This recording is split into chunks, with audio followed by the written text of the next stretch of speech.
ብዙዎቻችሁ ካንዳንዶቻችሁ ጋር አንድ 3 ሳምንት ቆይተናል። ስለዛም እግዚአብሔርን እናመሰግናለን። ከ7 ዓመት በኋላ ነው ወደ ኢየሩሳሌም የመጣሁት።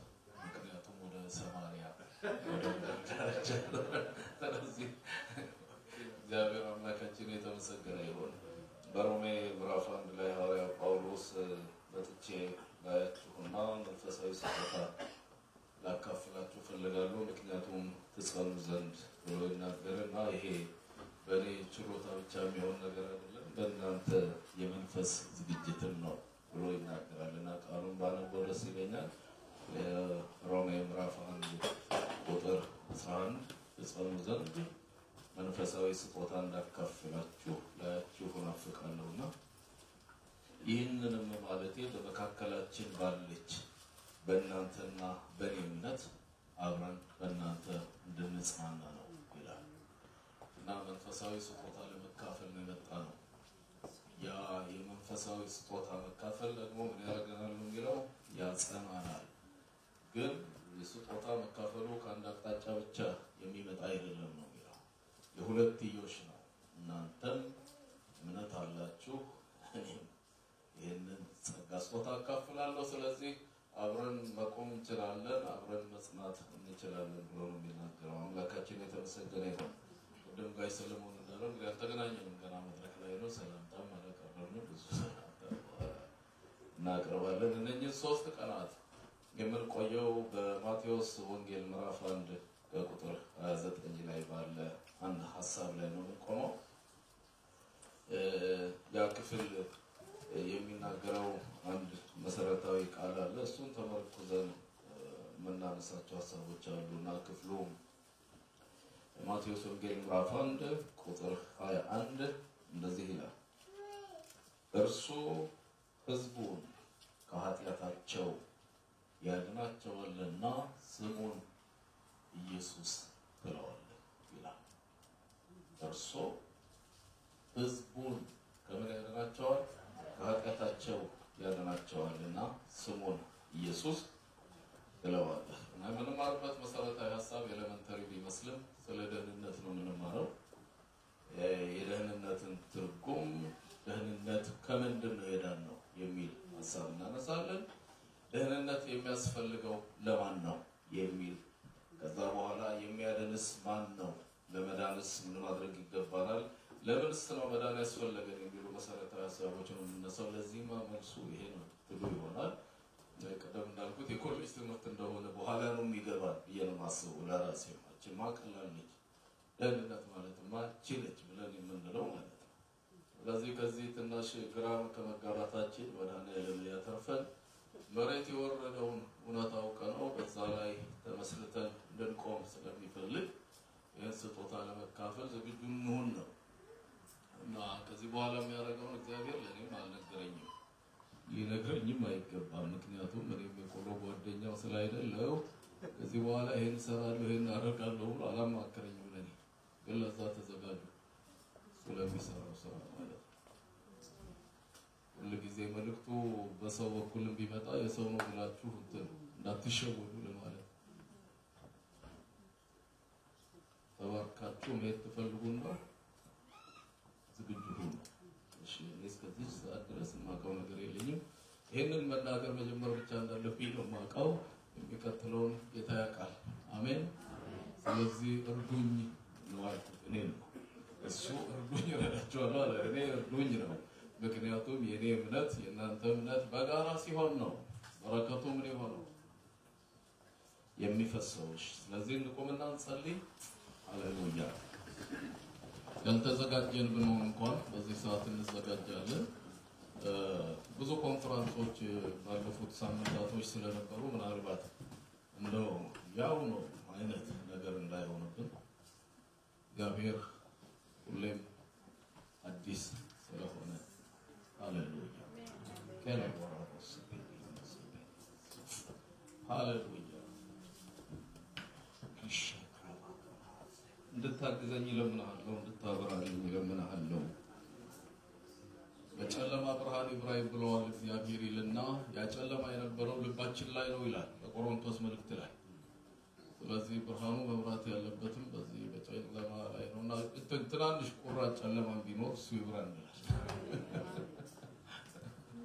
የጨለማ ቁራጭ ተባለ ማለት ነው ብርሃን ይብራበት ሃሌሉያ ወለተኛ ብርሃን ወደ ዓለም ይመጣ ነበር ይላል ሰዎችም ስራቸው ክፉ ስለነበር ከብርሃን ይልቅ ጨለማን ወደዱ ተብሎ ተጽፏል አቤቱ እግዚአብሔር ብርሃን ነው ሃሌሉያ በብርሃን ሁሉ ነገር ሲታይ ግልጥ ነው የምንቸገረው በጨለማ ነው በብርሃን ሁሉ ነገር ይታያል ሁሉ ነገር ግልጽ ነው አምላካችን እንዲረዳን እንለምናለን ሃሌሉያ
ሳትነካኝ አልወጣ እንለዋለን ሳልደሰስ አልወጣ ሳልጎበኝ አልወጣ በእኔ ስንፍና እንኳን ቢሆን እንዳታልፈኝ ለማንሃለሁ ግድ እልሃለሁ አትለፈኝ ተናገረኝ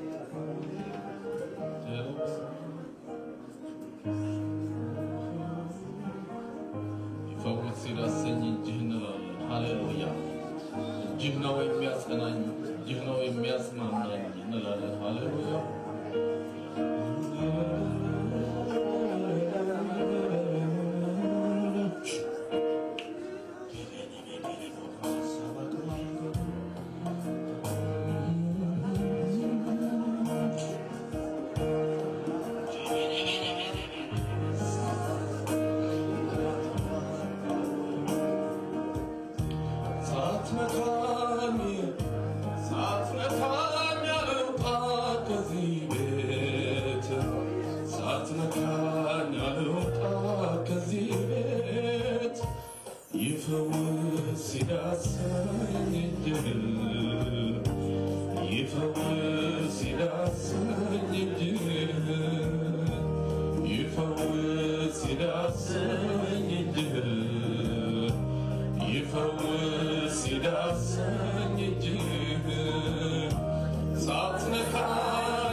مشاور وسطتين بفكر ميان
Hallelujah.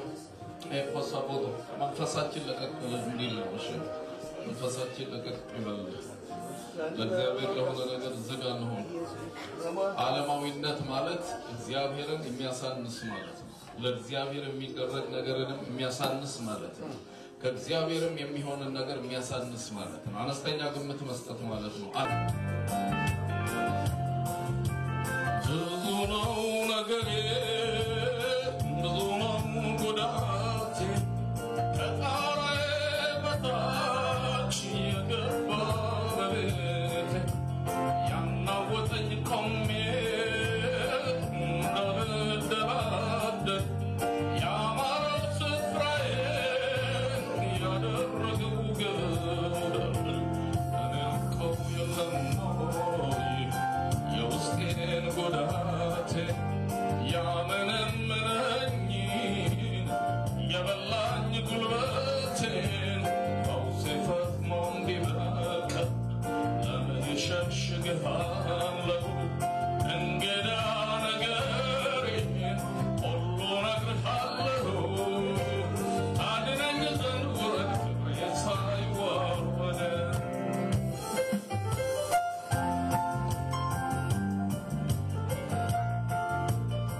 ሸሽግሃለሁ እንግዳ ነገሬን ሁሉ ነግርሃለሁ ታድነኝ ዘንድ ውረድ ክብሬ ሳይወረድ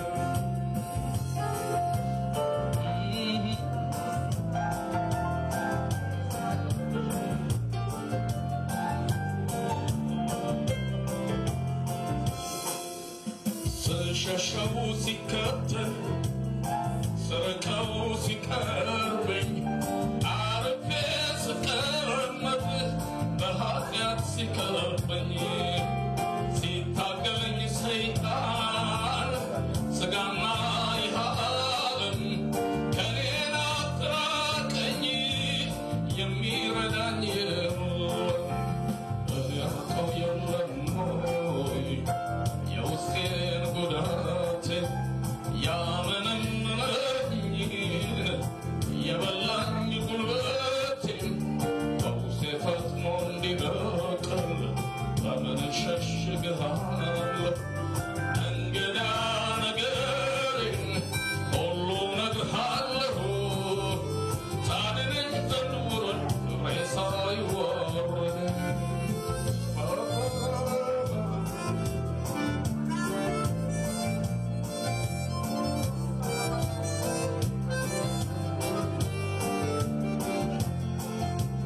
የሰቀቀን እንባ የልቤ ምሬቱ የንስሐ ጥሪ የውስጤ ጩኸቱ ምንድን ባላገራ ክፉን ጣለብኝ የታመንኩበት ቅጥር የሚያፈርስ እኔ ያውቀው የለም ሆይ የውስጤን ጉዳቴን ያመነመነኝን የበላኝ ጉልበቴን ፈውሴ ፈጥኖ እንዲበቅል ለምን ሸሽግሃለሁ እንግዳ ነገሬን ሁሉ ነግርሃለሁ ታድነኝ ዘንድ ውረድ ክብሬ ሳይወረድ ብዙ ነው ነገሬ ብዙ ነው ጉዳቴ ከጣራዬ በታች እየገባ በቤቴ ያናወጠኝ ቆሜ እንዳልደራደር ያማረው ስፍራዬን ያደረገው ግብ እኔ ያውቀው የለም ሆይ የውስጤን ጉዳቴን ያመነመነኝን የበላኝ ጉልበቴን ፈውሴ ፈጥኖ እንዲበቅል ለምን ሸሽግሃለሁ እንግዳ ነገሬን ሁሉ ነግርሃለሁ ታድነኝ ዘንድ ውረድ ክብሬ ሳይወረድ ሻካማቶ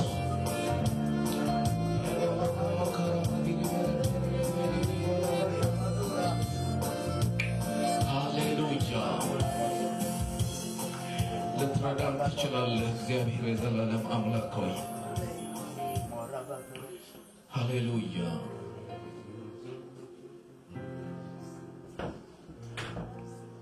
የታሰርንባቸውን እስራቶቻችን ሰንሰለቶቻችንን ሁሉ ልትሰብር ይቻላል የክብር አምላክ እግዚአብሔር ሆይ ፈቃዳችንን ብቻ ስለምትጠይቀን እናመሰግንሃለን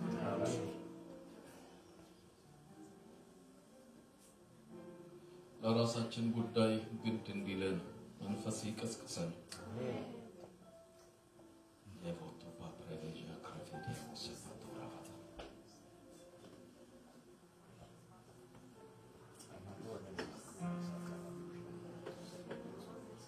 Ela mahula masada bakitlabus.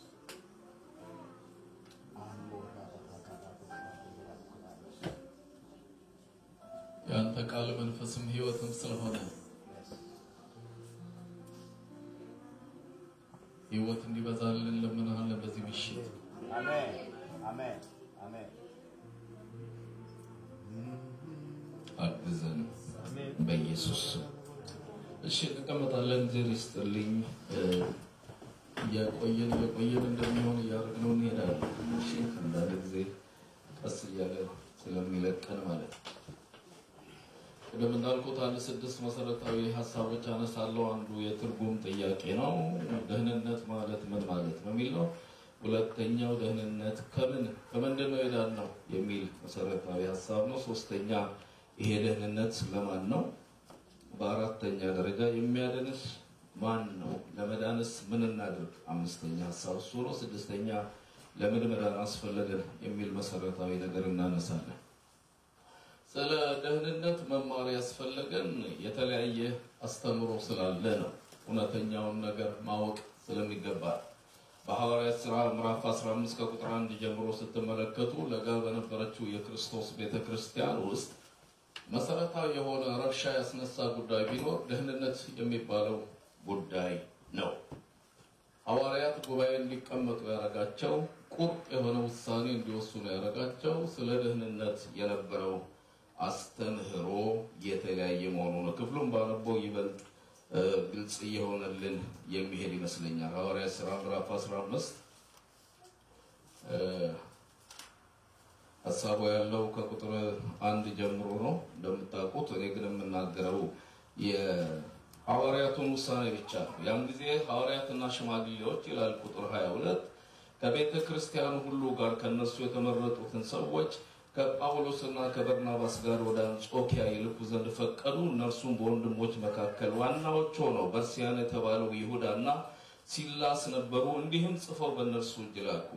ሐዋርያትና ሽማግሌዎች ወንድሞችም በአንጾኪያና በሶሪያ በኪልቅያም ለሚኖሩ ከአሕዛብ ወገን ለሆኑ ወንድሞች ሰላምታ ያቀርባሉ። ያላዘዝናቸው ሰዎች ከኛ ወጥተው ትገረዙ ዘንድና ሕግን ትጠብቁ ዘንድ ይገባችኋል ብለው ልባችሁን እያወቁ በቃል እንዳናወጣችሁ ስለሰማን ስለ ጌታችን ስለ ኢየሱስ ክርስቶስ ስም ነፍሳቸውን ከሰጡት ከምንወዳቸው ከእንደከሌ ጋር የተመከረውን ምክርና ውሳኔ ይናገራሉ። ሐዋርያት ሥራ ምዕራፍ 15 ቁጥር 1 ሲጀምር ደህንነት የሚገኘው በግርዘት ነው የሚል አስተምህሮ ነበር። ይሄ የአይሁዳውያን አማኞች ትምህርት ነበረ። የአይሁዳውያን አላማኞችም ትምህርት ነበረ። የተለያየ ትምህርት ተነስቷል፣ ተዘርቷል። በየዘመናቱ ይችን ለጋ ቤተክርስቲያን ያጋጠማት ደህንነት የሚገኘው በግርዘት ነው የሚል ነው። ከዚህ ትምህርት ተነስቶ ሰዎች ምን ሆነዋል? ተቸግረዋል። መቸገር ብቻ አይደለም፣ በቃል ተናውጠዋል። ምክንያቱም የኑፋቄ ትምህርት ምን ያደርጋል? ቤተክርስቲያንን ያመሳል፣ ያናውጣል። ሰው እንዳይረጋጋ፣ ሰው አርፎ እንዳይቀመጥ ያደርጋል። ግን ይሄ ትምህርት ደግሞ ልክ ሐዋርያቱ እንዳረጋገጡት ባልታዘዙና ባልተላኩ ሰዎች የተሰራጨ ትምህርት ነው። ግልጽ ነው።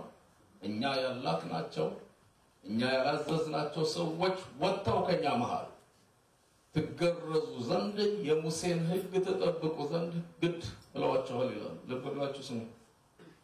በቤተ ክርስቲያን ውስጥ ረፍት የሚመጣው በተላኩ ሰዎች ብቻ ነው። ግልጽ ነው። እግዚአብሔር በላካቸው ሰዎች፣ ኃላፊነትም የሚወስደው እግዚአብሔር ለላካቸው ሰዎች ነው። አግኝታችሁኛል። ተልኮ ለአንዲት ቤተ ክርስቲያን አገልጋዮች ለሆኑ አገልጋዮች ናቸው ብላ ለምትመሰክርላቸው ሰዎች ዋነኛና መሰረታዊ ጉዳይ ነው። ሳይላኩ እንዴት ይሰብካሉ ብሎ በሐዋርያት ሥራ በሮሜ ምዕራፍ 10 ላይ ሐዋርያው ጳውሎስ የተቸገረው ከዚህ ተነስቶ ነው። ስብከት በተልኮ ነው። የትኛውም አገልግሎት በተልኮ ነው። ግልጽ ነው እንዴ? አቤት። ጥምቀቱም በተልኮ ነው። ጳውሎስ ሲናገር እኮ እንደሱ ነው። እኔ ወንጌል ለመስበክ እንጂ ለማጥመቅ አልተላኩም። እነከሌን አጥምቄ ይሆናል 1 2 3 4 5 ሰዎች፣ እኔ ግን ተልኮዬ ምንድነው ይላል። እሺ አይ እንትን ሌላ ነገር እንዳይመስላችሁ ማለት ነው። ለፈለኩት ነገር ለየትኛውም አገልግሎት ምን ያስፈልጋል? ተልኮ የሚባል ነገር። በዮሐንስ ወንጌል 26 ጊዜ ጌታችን ኢየሱስ ክርስቶስ አባቴ ልኮኝ ነው የመጣሁት ብሏል። በድግ ብዬ ተነስቼ እስቲ ወደ ምድር ልምጣ ብዬ አልመጣሁም። ምን ሆኛለሁ? ተልኬያለሁ። ግልጽ ነው። ሰዎች ሲላኩ ነው ምን የሚሆኑት? አትራፊ የሚሆኑት። በፊታቸው ሰው ላከ፣ እሱም ለባርነት የተሸጠው ዮሴፍ ነው ብሎ እኮ የሚናገረው ከዚህ ተነስቶ ነው። እግዚአብሔር ምን አድርጓል? ልኳል ይላል። ሃሌሉያ አሜን። እግዚአብሔር ባላካቸው ሰዎች እናልፋለን። እግዚአብሔር ባላካቸው ሰዎች ግን እንናወጣለን። የእውነት እንዲገባል ብዬ ተቸግራችኋል፣ በቃል ተናውጣችኋል ያሉት አስተምሮን ይሄው ነው። ካልተገረዛችሁ ምን አትሆኑም? አትድኑም ብለዋል። ከዚህ ተነስቶ ይላል ሌሎች ትርጉሞች ስታዩ ረብሻ፣ ብጥብጥ፣ አለመስማማት፣ ጭቅጭቅ ሆነ ይላል። የት? ቤተክርስቲያን ውስጥ ማለት ምን ይለናል? ብንጣላ፣ ብንጨቃጨቅ፣ ብንራበሽ፣ አቧራው ቢጨስ በምን ጉዳይ? በደህንነት ጉዳይ። ግልጽ ነው። አንዳንድ ሰው በስፋት ብሎ ሁልክ ነው የሚለው ነው። እንጣላለን፣ አቤት እንጨቃጨቃለን፣ ረብሻም ይነሳል። በምን ጉዳይ? በደህንነት ጉዳይ ማለት ነው። ምክንያቱስ የዋዛ ጉዳይ አይደለም፣ የቀልድ ጉዳይ አይደለም፣ የመኖርና ያለመኖር ጉዳይ። ወደዚህ ዘላለማዊ ነገር የምትገቡት ምን ስትሆኑ ነው አሉ? ቆዳችሁ ሲገፈፍ ብቻ ነው አላቸው። ጳውሎስ የሚያውቋችሁ ምን ይሆኑ አለ? ይቆረጡ ማለቱ ምንድነው? እንደ ቅንጥብጣቢ ስጋ ተላይ እያነሱ ለምን ይቆማሉ? ዋናውን ጉዳይ ለምን አያነሱትም? ለምን አያርፉም? አይገላገሉም ነው ያለው። ግልጽ ነው። ምክንያቱም ግርዘት ለሴቶች አይደለም። ግርዘት ለማን ነው? ለወንድ ነው። እኛ ሀገር ሴቱን ሁሉ ስንሞሸልቅ ነው የነበርነው። ልክ አይደል? ሰውነታችን በዚህ መዳን የሚቻል ከሆነ ደህንነታቸውን ከፍ ለማድረግ ይሄ ጉዳይ መፍትሄ የሚፈልግ ጉዳይ ነበር። ግልጽ ነው። ከዚህ ተነስተው ነው ቤተክርስቲያን ውክልና ሰጣ። ጳውሎስና ባርናባስ በአንድ በኩል፣ ሌሎች የሐሰት አስተማሪዎች መናፍቃን ማለት ነው በሌላ በኩል ሆነው ተያይዘው ወደ ሐዋርያት ጉባኤ የመጡት።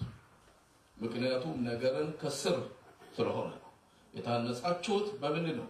በሐዋርያት ነው፣ በነቢያት መሰረት ላይ ታነጻችኋል ስለሚል ማለት ነው። እሺ እዛ ስናወራ ነበር ፌክ በሆኑ ሐዋርያት ሳይሆን ሜድ ኢን ቻይና በሆኑ ሐዋርያቶች ሳይሆን ኦሪጂናል በሆኑ ሐዋርያት ማለት ነው። ቅዱሳን ሐዋርያት የሚባሉ ቅዱሳን ነቢያት የሚባሉ ማለት ነው።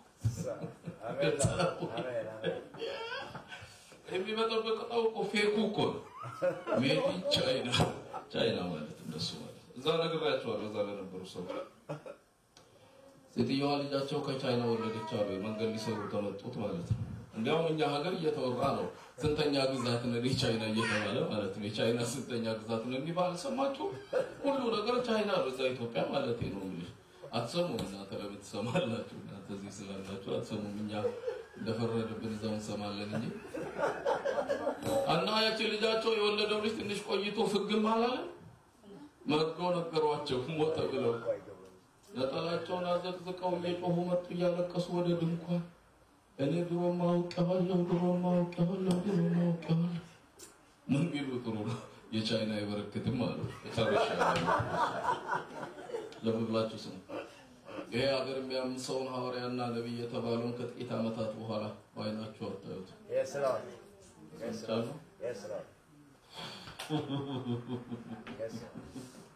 የሚሰነብቱት ኦሪጂናሎች ብቻ ናቸው። ተገኝቻለሁ ከደጋር ናቸው።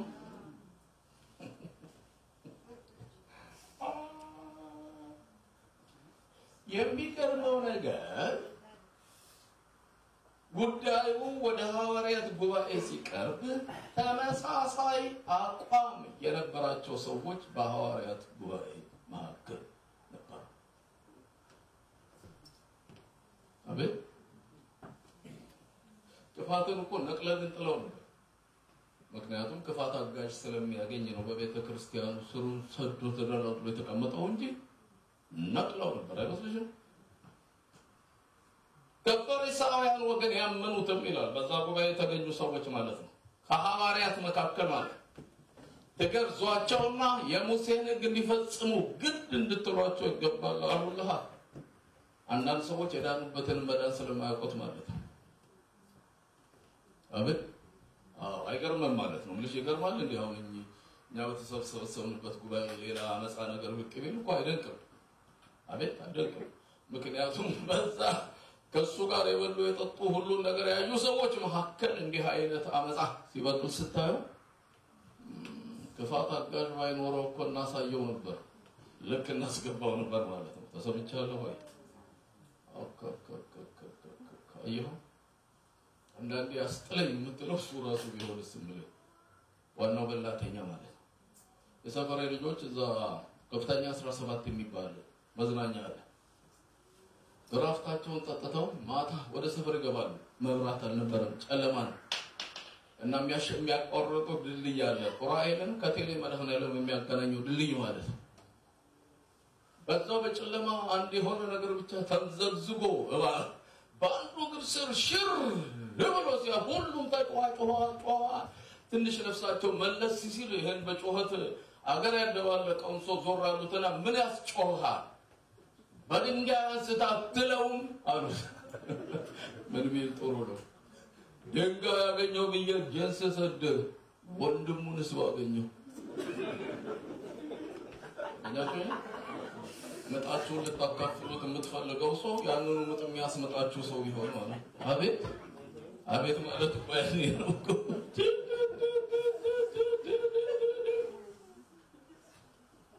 መፍትሄ ይሰጣሉ የተባሉ ሰዎች እነሱ የችግሩ ምንጭ ሆኖ ተገኙ ማለት ነው።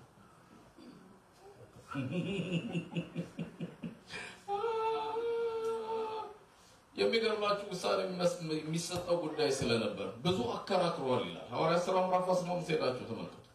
ከብዙ ክርክር በኋላ ይላል። ይሄ ምን ማለት ነው? ሰው አልገባውም ማለት ነው። ምን ደህንነት የሚባለው ነገር ብዙ ከተከራከረ ሰው አልገባውም ማለት 18 ጊዜ ተጨማሪ ያለኝ ወንድሞቼ ትንሽ ነገር ለማከል ነው ካለ አልገባውም ማለት ጴጥሮስ በኋላ እኛም አሕዛብም የዳነው በምንድን ነው አለ? በጸጋ ነው። ጸጋው በምን ያድናል? በእምነት ያድናል። ግልጽ ነው። ጸጋው በእምነት ያድናል። ይሄም የእናንተ ስራ አይደለም፣ የመለኮት ነው ያለው። ከዚህ ሕዝቡን ሁሉ ጸጥ ያሰኘ የተቆረጠ አቋም ተሰጠ። በተጻፈ ቃል አለ ያዕቆብ። የሚዳኘን ቃል ነው፣ የግል ስሜትን አስተሳሰብ አይደለም። ዳኛው ቃል በቤተ ክርስቲያን ውስጥ ለምናነሳው ለየትኛው ሙግት ቃሉ ምን ይላል? የለም የኛ ልማድ እንዲህ ነው፣ ስርዓቱ እንዲህ ነው ይለሱ አይሰራ። በገኝቻው ምን ዳኛው በዚህ ነው። ከፍም ምንለው ምንወድቀው በዚህ ነው። ሃሌሉያ። ይሄንን መደራደሪያ ካረግነው ተቸግረናል ማለት ነው። አቤት ቃሉ የሚደግፍልን ነው የሚነቅፍልንም ነው። ልክ የሆነው ያጸድቅልናል፣ ልክ አይደለው ነቀፋ ያደርጋል። እሱ ነው የምንቀበለው ማለት ነው። ከኔ ጋር ናችሁ? እሺ ሞክሩ። እንዳልኳችሁ ለጳውሎስ የደህንነት ጉዳይ ቀላል ጉዳይ አይደለም፣ አቋም የሚሰጠው ጉዳይ ነው። በገላትያ ምዕራፍ 2 ላይ ከጴጥሮስ ጋር ሙግት የገጠመው ከዚህ ተነስቶ ነው። ሲበላ ቆየ ይላል ከአሕዛብ ጋር። ጌታ ይመስገን ሁላችንን አዳነን አይደል ወንድሞቼ? ሃሌሉያ አትሉ? አሜን አትሉ? እያለ አብሮ ሲቀረጥፍ ቆየ የእነሱን ምግብ። አንዳንዶች ከኢየሩሳሌም ከያዕቆብ ዘንድ ሲመጡ ምን ሆነ? በብርሃን ፍጥነት ተሸበለለ፣ አይሁዳዊ ሆኖ ተገለጠ ይላል። ሰምታችሁ ነው?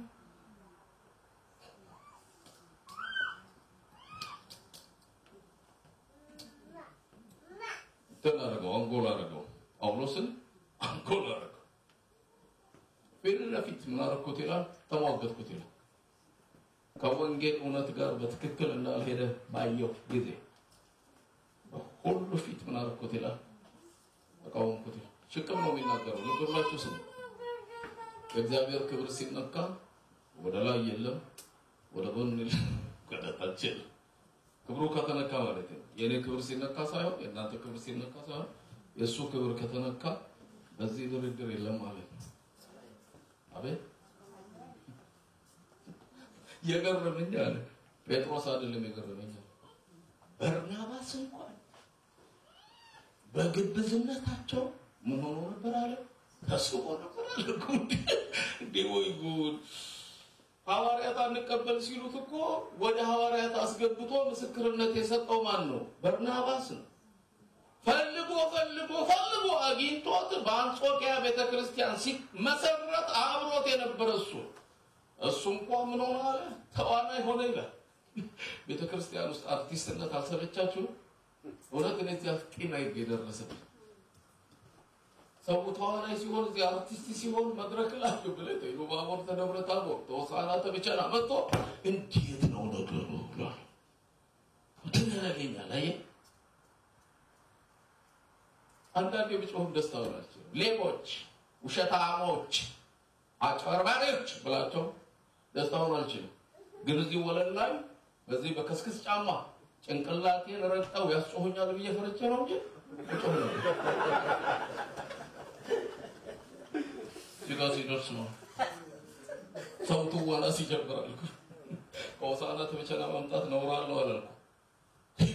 ሰው ከተማ ተወልጄ ሰው ከተማ ያደኩትን ሰው ተበቸና ተደብረታው ነው ሲያጨርቆይ ሳቂ ይወጣል ደውል እግዚአብሔር ፈርቼ ነው እንጂ አንዳንዶቻችሁ እንደሱ አይደላችሁ። ከኔ የተሻላችሁ ሰዎች እዚህ መካከል አለ። አንዳንዴ ይሄ ማይክ ያሳስታል እኮ እዚህ ተሰበሰቡ እሱ ሁሉ ገሪባ ነው ይመስላል። ወንም ማያቅ አይልካዋቂ እንደሆንኩ አይደል ልጆቻችን ማውቀዋል የቱ እንደሚጠቅም። እኛ ስንጨርስ እነሱ ሩጫ ጀምራሉ ማይክ ለመያዝ ማለት ነው። ቀድሞ ይሄን መያዝ ነው። አየህ ዋናው የሚያዋጣው ይሄ ነው። ልጆቹ አውቀውታል። አየህ ደስ አግኝታችሁኛ ሰዎች እንትን አቋም ሳይኖራቸው ሲቀር አንወጥ ሳይሆኑ ሲቀር አስቸጋሪ ነው። ሮቤል የሚባለው ያዕቆብ ልጅ እኮ ከብኩርና የወረደው ማዕረግና ስልጣን እንዳይሰጠው የሆነው አንድ ወደ መኝታ የወጣህ የአባትን መኝታ ማርጋል አርክሰሃል፣ ሁለት እንደ ውሃ የምትዋልል ስለሆነ አለቅነት ላንተ አይገባህም ማለት። አንዳንድ ሰዎች እንደዚህ ያደርጉ ወሰድ ያረጋቸዋል መለስ ይላል። ወሰድ እናንተ እዚሁ ሲመልሳቸው መጠበቅ አለባችሁ ማለት ነው። የግድ እነሱን ለማግኘት እንደዚህ ድብልቅ ባህሪ ያላቸው ሰዎች ጥሩ አይደለም። ወጥ የሆነ አቋም ማለት ነው።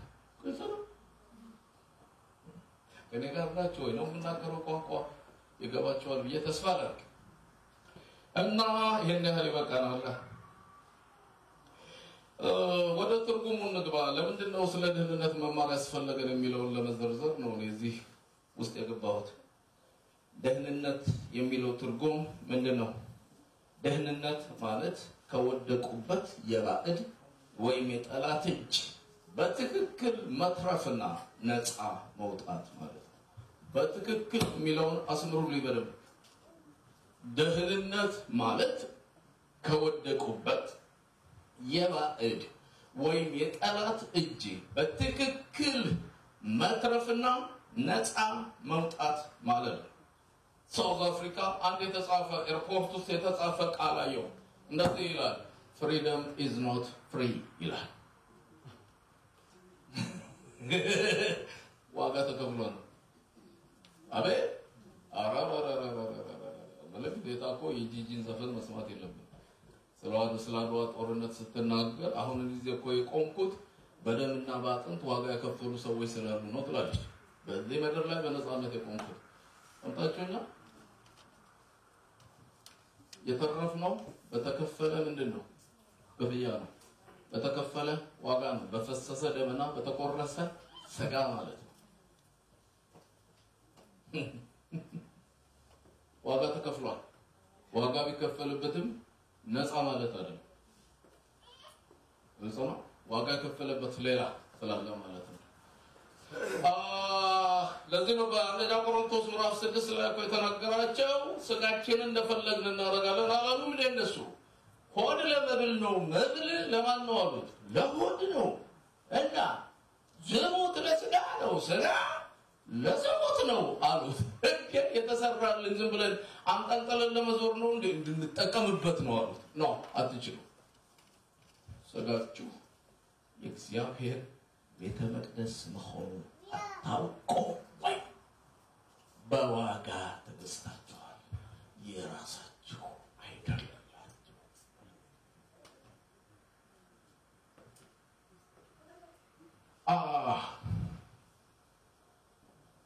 በዘመኑ የነበረ ልማድ ለቤተ ጣዖት ንብረት የሆኑና የተሸጡ ባሮችን ዋጋ ከፍሎ ነፃ ማውጣት ይቻል ስለነበረ ነው ሐዋርያው ጳውሎስ በዋጋ ተገዝታችኋል የከፈለ ዋጋ ለዚህ እኮ ነው እናንተ ሸክምና ቀንበር የከበዳችሁ ሁሉ ኑ ወደ እኔ እና እንደፈለጋችሁ ነው አይደል ቀንበሬን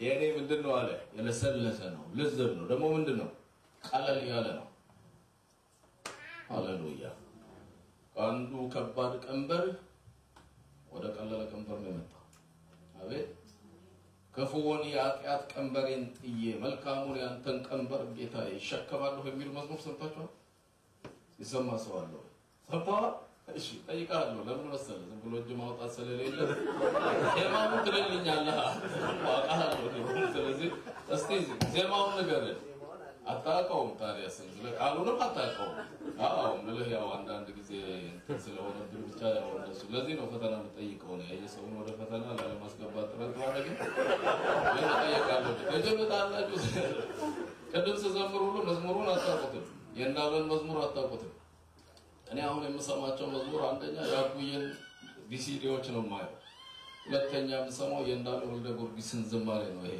ይፈውስ ይዳሰኝ እጅግ እሱን ካሴት ብትሰሙት ደግሞ ጥሩ እንደሆነ ነግራችኋለሁ አቤት በየትኛው ጊዜ ጥሩ እንደሆነ ጆሮአችሁ ላይ አርጋችሁ ባቡር ላይ ስትቀመጡ መጽሐፍ ነገና ቃላት ቁጭ ብላችሁ ነጭ አታዩም እንዴ ወሬ ያቃል እንዴ ቁጭ ብሎ ወረቀቱን ማከላበጥ ነው እንዲያውም ከኢትዮጵያዊ ብር መደበቅ ተፈለክ መጽሐፍ ውስጥ አርገው የሚባል ነገር አልሰማችሁ ምክንያቱም ዞር ብሎ አያው የሚባል ነገር ስላደረ መጽሐፍ ውስጥ አርገው መጽሐፍ አይ ለማንኛውም ክፉን የኃጢአት ቀንበሬን ጥዬ መልካሙን ያንተን ቀንበር ጌታዬ እሸከማለሁ ይላል የገጃ ቃለ ሕይወት መዘምራን ናቸው ይዘምሩት ቀሊል ወደ ሆነ ቀንበር መተናል ከቀንበር ነፃ አይደለም አቤት ይቀጥል ትንሽ ወይስ ደክሟቸዋል እንግዲህ ትንሽ ያዝ ያለ ነገር አለ ግን ይለቃል የት ይደርሳል የሥራው ጸባይ ነው ማለት ያዝ ያለ ነገር ሌላው ደህንነት ማለት ከኃጢአትና ከውጤቱ ወይም ከጉዳት ከጥፋት መትረፍና መጠበቅ ማለት ነው ከኃጢአት ከውጤቱ ከጉዳት መጠበቅና መትረፍ ማለት ነው ሌላው ደህንነት ወደ ተመቻቸ ስፍራ ሰፊ ወደ ሆነ ስፍራ መምጣትና ማረፍ ማለት ነው ደህንነት ማለት ለነፍስ እረፍትን ማግኘት ነው ለዚህ ነው ጴጥሮስ ሲናገር እንደ በጎች ተቅበዘበዙ ነበር እና አሁን ግን ወደ ነፍሳችሁ ጠባቂና እረኛ ተመልሳችኋል ይላል በባቹ ስሙ አማኞች ነን ብለን ምን ተዘበስ ከሆነ ትልቅ ጥያቄ ምልክት መቀመጥ አለበት አላረፍን ከሆነ ማለት ነው እረፉ ነን አምላክ ነው be still and know that I am God ይላል be still የሚለው ቃል አትንቀሳቀሱ አታውሩ ቆሙ ለእናንተ የሚያደርጋትን ማዳን እዩ አቀጃቸው ሰው አምኛለሁ ብሎ ተንቀጭቃጭና ቅብዝብዝ ሲሆን አስቸጋሪ ነው ቅብዝብዝነቴን አጥፋሁት ከላይ መንፈስ ቅዱስ ገዛው ጠልቆ ልቦናዬን ኃይልን ከአርያም መልበሴን የማውቀው የማያልፍ ሰላም ስላልተለየኝ ነው ሰላም አለኝ እንደ ወንዝ የሚፈስ ይላል ማነው እሱ አዎ አጉዬ የደሉ ነቢይ ደረጀ ከበደ ነው ብሏል እውነቱን ነው የደሉ ነቢይ ደረጀ ከበደ ነው አለ እውነት ነው ከመቅበዝበዝ አርፋችኋል ወይ ደህናናል ስትሉ ከመንቀዥቀዥ ሰክናችኋል ወይ እርግጥ ማለት ነው መጽሐፍ ቅዱስ በኢሳይያስ ትንቢት ላይ ሲናገር ክፉዎች እንደሚናወጥና ጸጥ ሊል እንደማይችል ውሃ ናቸው ይላል። ውሃው ሲናወጥ ጭቃና ጉድፍ ያወጣል። ለክፉዎች ሰላም የላቸውም ይላል አምላኬ። ለተሰው ሽብሩ አይደል? አሸብር ሽብርተኛው ማለት እኮ እንደዚህ ሰው ወደ ረፍት ነው የመጣው። አቤት ወደ ነፍስ ረፍት ድኛለሁ ስል ነፍሴን ሆኗል አርፌያለሁ። ዙሪያው ረፍት የለውም፣ እውነት ነው፣ ግን እኔ አርፌያለሁ።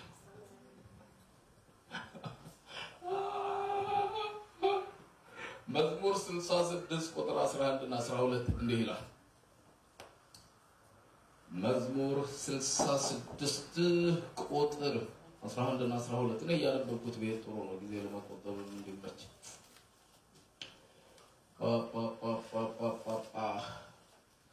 ቁጥር 10 እንደዚህ ይላል። አቤቱ ፈትነህናልና ብርንም እንደሚያነጥሩት አንጥረህናልና ወደ ወጥመድ አገባህን፣ በጀርባችንም መከራ አኖርክ። በራሳችን ላይ ሰውን አስረገጥኸን፣ በእሳትና በውሃ መካከል አለፍን፣ ወደ ረፍትም አወጣህን ይላል። ሃሌሉያ! ምን ይላል? ይህን መዝሙር የዘመሩ ሰዎች የታሰሩ እስረኞች ናቸው። ልብ ብላችሁ ስሙኝ። በጀርባቸው ላይ ሸክም የተጫናቸው እስረኞች ናቸው። ሰዎች ጭንቅላታቸውን ረግጠዋቸው የሄዱ ሰዎች ናቸው። በውሃና በእሳት መካከል ያለፉ ሰዎች ናቸው። ምክንያቱስ የጦር ምርኮኞች ሲያዙ መጀመሪያ የሚሆኑት ወደ እስር ይጣላሉ፣ ሁለተኛ ባሪያ ይሆናሉ፣ ሶስተኛ የተሸነፉ ወታደሮች ስለሆኑ ሰረገለኞች በላያቸው ላይ ይነዱባቸዋል። ሰረገላ ማለት ነው። በዚህ ውስጥ ሁሉ አልፈናል። ግን ምን አረከን? ወደ ረፍት አወጣ። አቤት! ለነፍሳችሁ ረፉ አይደል ያለ? ለነፍሳችሁ ረፍትን ወይ ጉድ! ወንድሞቼ ይሄን መዝሙር የዘመሩት ያረፉ ሰዎች ናቸው። መዝሙር እኮ ያረፈ ሰው ሲዘምረውና ቅሽቅሽ ያለ ሰው ሲዘምረው ልዩነቱን ታውቁታላችሁ። አግኝታችሁ ነው? ስብከቱም እንደዚህ እኮ ነው። ያረፈ ሰው ሲሰብከውና ቅሽቅሽ ሰው ሲሰብከው ያስታውቃል። ክልብልብ ይላል ስብከቱም ራሱ። መዝሙርም አይተውና በሪትም ብቻ ጮክ ጮክ አድርገው እንደ አቧራ ስለስተው ተዘዋላ የለም ማለት። ያረፉ ሰዎች ሲዘምሩ፣ ያረፉ ሰዎች ሲሰብኩ፣ ያረፉ ሰዎች ሲመሰክሩ፣ ያረፉ ሰዎች ሲናገሩ ባህሩ ጸጥ ይላል። ግልጽ ነው። ለዚህም ነው በመዝሙር 107 ቁጥር 2 ላይ እንዲህ ይላል፣ እግዚአብሔር ያዳናቸው ከጠላቶቻቸው እጅ ያዳናቸው ምን ያርጉ ይላል? ይናገሩ ይላል። ሌሎችስ ዚፕ የሚባል ነገር አለ። ይላል። በዚህ ፓስወርድ መንግስተ ሰማያት መግባት አይቻልም። እጥና አራ ይገባው በዚህ ፓስወርድ መንግስተ ሰማያት አይገባም። ሰዎች በሰውነታችን መዳናችንን ማወቅ ይፈልጋሉ።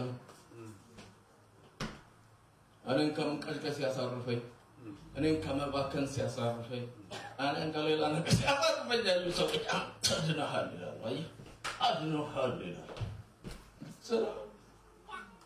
እግዚአብሔር ያዳናቸው ብቻ እናገሩ። ኢየሱስ ያድናል። እዩኝ ከኔ ጋር ናቸው ወይ? አለዛስ እስከ መቼ እስከነድን ነው? አቤት! አንዳንዱ ነገር እኮ ከወጣን በኋላ ቀላል መሰለን እንጂ የታሰሩን ጊዜ እኮ ከባድ ነበር። እውነት አይደል? እስራት፣ የዝሙት እስራት፣ የመጠጥ እስራት፣ የቁማር እስራት፣ የሲጋራ እስራት ስንወጣው ቀላል ይመስላል እኮ። የነበርንበት ጊዜ ወይ አንቺ ቆሸለቆሽ አይደለም የሚያዞረው ኃጢአት ጅኛለሁ ምንለው እነዚህን በእምነት ተቀብያለሁ እንደሚባለው አይደለም። እንጨብጠዋለን፣ እንዳስሰዋለን። የሚታይ ማለት ነው። መሬት የወረደው ያልተንሳፈፈ ማለት ነው። መንፈሳዊነት ማለት መሬት ይረገጠ ማለት ነው። ስር ሰዳችሁ በእርሱ ምን ሆኑ ይላል? ታነጹ ይላል። የምታነጽ ወደ ላይ ነው። የመጀመሪያ መንፈሳዊ እድገት የሚባለው ወደ ታች ነው። ማንም አያው። አቤት የላይኛውን የሚይዘው ይሄ ነው።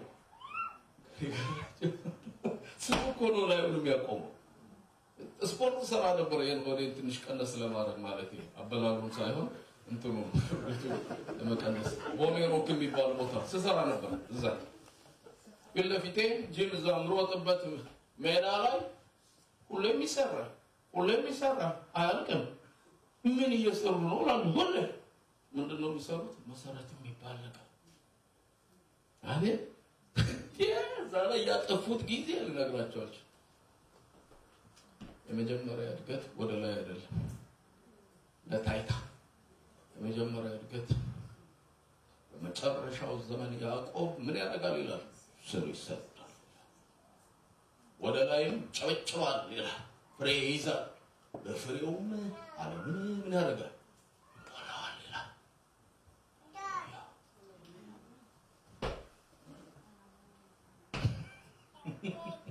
እሱ ይርዳል። አሜን። ወረድ ወጣ ስል ብዙ ቅር እንዳይላችሁ ለኔ የሚመቸኝም እንደዚህ በቅርበት። ሁለተኛ ሐሳብ ልናገር። የመጀመሪያው ምንድነው አልኩኝ? አቤት የመጀመሪያው ምንድነው? አቤት ትርጉም ነው። ምንድን ማለት ነው ደህንነት? ሁለተኛ ሐሳብ አነሳለሁ ብያለሁ። ደህንነት ከምን ስለ ደህና ስለመሆን ስናወራ አስቀድሜ ምን አልነበርኩም ማለታችን ነው። ደህና አልነበርኩም ማለት እኮ ነው። አየሽ በእኛለሁ ስለ አስቀድሜ ምን አልነበርኩም ማረደን አልነበርኩም ወንድሞቼ በሶብኝ ነበር። አሁን ምን ሆኛለሁ? ድኛለሁ። ስለ መጥፋት ስለ መውደቅ መነጋገር አለብን። ስለ ደህንነት ስናወራ ሉቃስ 19:10 ላይ እንዲህ ይላል፣ የሰው ልጅ የጠፋውን ሊፈልግና ሊያድን መጥቷል ይላል። ጠፍቻለሁ ማለት ነው። አሁን ምን ሆኛለሁ? ተገኝቻለሁ። ለዚህ እኮ ነው የጠፋው ልጅ ተገኝቷል እኮ የተባለው። ግልጽ ነው። የአባት በሉቃስ ወንጌል 15 ላይ አይደለ እንዴ? የጠፋው ልጅ ተገኝቷል ደስ ይበላችሁ ያለው እኮ እንደሱ ነው። አስቀድሞ ምን ሆነን ነበር ማለት ነው? ጠፍቼ ነበር ማለት ነው። ወገኖቼ መጽሐፍ ቅዱሳችን እግዚአብሔርን የሰራውን ስራ አየ ይላል። የመጨረሻው ስራው ላይ እነሆ ሁሉ እጅግ ነበር ይላል፣ መልካም ነበር ይላል። ትንሽ ምዕራፍ ገለጥ ስታረጉ እግዚአብሔርን ሰውን በምድር ላይ በመፍጠሩ ተጸጸተ ሲባል ሰው ደህና አይደለም ማለት ነው። ነገር ደህና አይደለም ማለት ነው። ጌታ ደህና አይደለም ይላል። አንዳንድ ሰዎች ያቺ ሴት እኮ ብላለች፣ ሁሉ ደህና ነው ብላለች፣ ሁሉ ደህና ነው በሉ ይላሉ። ለማን ነው የሚባለው ሁሉ ደህና? ይሄ ለአላፊ አግዳቢው ነው። እውነተኛውን ሰውማ ስታገኘው ጉልበቱን ይዘህ ደህና አይደለም ማለት ነው። ግልጽ ነው። ደህና አይደለም ሁሉ ደህና ነው ያለችው ለማን ነው? ለጌያዝ ነው። ወደ ኤልሳ ስትመጣ ግን ይላል ጉልበቱ ላይ ወድቃ አግኝተኛ እውነተኛው ቦታ ላይ ማስደርስ ደህና አይደለሁም ብለው ምን ያስፈልገኛል? ደህንነት ያስፈልገኛል። መጽሐፍ ቅዱሳችን ከዚህ ተነስቶ ነው ሰው ደህና አይደለም ሲል ሰው ከእግዚአብሔር ምን ሆኗል? ተለይቷል። በኤፌሶን ምዕራፍ 2 ላይ ከእግዚአብሔርም ተለይታችሁ ያለ ክርስቶስ ነበራችሁ ይላል። ማለት ነበራችሁ ማለት ነው። ደህና አልነበራችሁም ማለት ነው። ግልጽ ነው። ደህና አልነበራችሁም። በደላችሁ እናንተ ከአምላካችሁ ምን አድርጓችኋል? አይ ልብ ብላችሁ ስሙ። ሁሉ ጊዜ ኃጢአት ሰውን ከእግዚአብሔር ምን ያደርጋል? ይለያል። ለዚህ ነው በጨለማ ብንመላለስ ከእሱ ጋር ህብረት አለን ብንል ዋሻዎች ነን፣ እውነትም በእኛ ውስጥ የለም። ግን ኃጢአት በመናዘዝ እውነተኛ ንስሐ በመመለስ ህብረትን ማደስ ይቻላል ብሎ ቁጭ አላልሻ። ግልጽ ነው። ከማ ተለይታችሁ ሰው ተለይቶ ቁጭ አለ። ውለታ በዋለለት አምላክ ቤት ውስጥ ክፉ ነገር መልሶ እየበላ እየጠጣ እንደፈለጉ ሲመላለስ ቆየ። አንዳንድ ጊዜ እኮ ሰዎች ያጎረሳቸው ልጅ ነካሽ ይሆናሉ። አግኝታችሁኛ መልካም በሰራለት በመለኮት ቤት ውስጥ ከእርሱ ተለይቶ እየበላ እየጠጣ እየተዝናና እንደፈለገው መኖር ፈለገ ሰው ነገሩ ደህና አይደለም ብላችሁ ፈለገው እግዚአብሔር አያስፈልገኝም ማለት ለዚህ ነው እግዚአብሔርን የሚፈልግ የለም ስንት ሰው ምን አለ አምላክ አያስፈልገኝም አለ ሰው ከራሱ ጋር ጠበኛ ሆነ ከአምላክ ጋር ብቻ አይደለም ከራሱ ጋር ጠበኛ ሆነ ተቀበዝባዥ ሆነ ከረኛው እንደተለየ በግ ምን አለ ቃየል አሁን ከፊትህ እወጣለሁ በምድር ላይ ኮብላይና ተቀበዝባዥ ሆናለሁ አለ የኖረበት ምድር ኖድ ይባላል ኖድ ማለት መንከራተት ማለት ነው አገኛችሁ አንደኛ አስተማሪ እንደሱ ይላል ዞምቢ ይላል ምን ማለት ነው ያለ ግብ ያለ ዓላማ ያለ መዳረሻ ዝም ብሎ መወዝወዝ ማለት ነው እወዛወዛለሁ ማለት ነው መቀበዝበዝ ማለት አገኛችሁ ግብ የለኝም ዓላማ የለኝም መድረሻ የለኝም ማለት ነው በራሱ ላይ መሰከረ እሱ ላይ መሰከረ ማን አሰበበበት ኮብ ላይ ተቀበዝባዥ ሆናለሁ ይላል ከዛስ በአንድነት ከንቱ ሆኑ የማይጠቅሙ ሆኑ ይላል ሮሜ ምዕራፍ 1 ላይ ሄዳችሁ ተመለከቱ ሰው ምን ሆነ ከንቱ በድርጊቱ ብቻ አይደለም በሐሳቡ አስተሳሰቡ ራሱ ምን ሆነ ይላል ከንቱ ሆነ ይላል የማይጠቅም የማይረባ ሐሳብ ማሰብ ጀመረ ይላል በሱ ቢቆም ጥሩ ነው እኮ ደግሞ ከሰው ጋር ራሱ ውስጥ ገባ ይለናል መጽሐፍ ቅዱስ ከትዳሩ ጋር ሰላም አጣ አንዳንዱ የትዳራችን ችግሮች እኛ ነን ግልጽ ነው ሌላው አያስቸግርም አልወጣኝም ግን አንዳንዱ ነገር ስታዩት የትዳራችን መሰረታዊ ችግር ያለው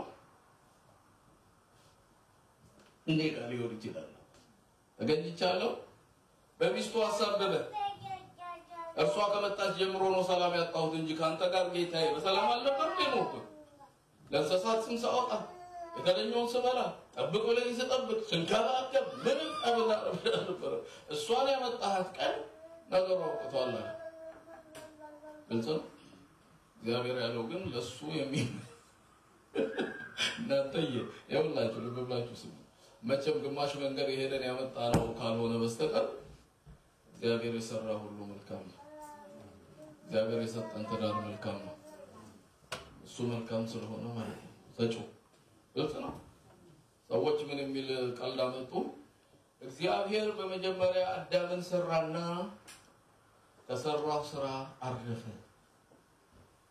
ቀጥሎ ሔዋንን ሰራ ከዛ ቀን ጀምሮ አዳምም አላረፈም እግዚአብሔርም አላረፈም ይሄ ወንዶች ናቸው ሾቪኒዝም ነው የሚባለው የወንድ የበላይነትና የወንድ ተነደ ረፍት ያጣለው በሴቶች ነው የሚያስል ነገር ወንድሞቼ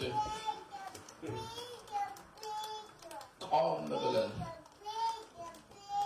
አንዳንድ ቤት ውስጥ የሆነ ነገር እንደሚከሰት ካለ ወደዛች ወደ ሚስቴ ከመጠቆም ይልቅ ምንድነው የጎደለኝ እዚህ ውስጥ የጎደለ ነገር አለው አዳም የትናንቱ የጥንት የጠዋቱ ሳይለፋ ሳይታክት ሳይደክም ባደረ ውሃ ጣጭ አቻውን ተጎኑ ተቸረ አለ በእውቀቱ ዝዩ ብለው ይብላኝ ለአሁን አዳም ለታካች ምስኪኑ ምነው በተኛና በሸሸው ከጎኑ ለምትል ሔዋኑ ይላል እሱ አቤት ልድገማ እንዴ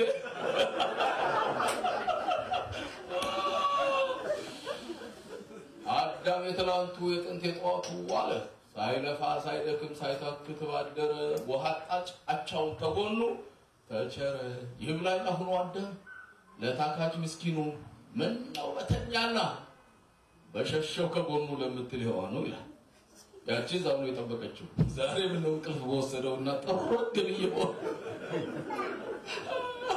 ከቤት ጋር ስታወራ እንዴት ነው አላገባሽ እኮ አልኳት በላክ እንቅልፉ መች ነቃለች ለተሰርች ያልቀያለሁ አለች ቆም ያለው አለች እሱ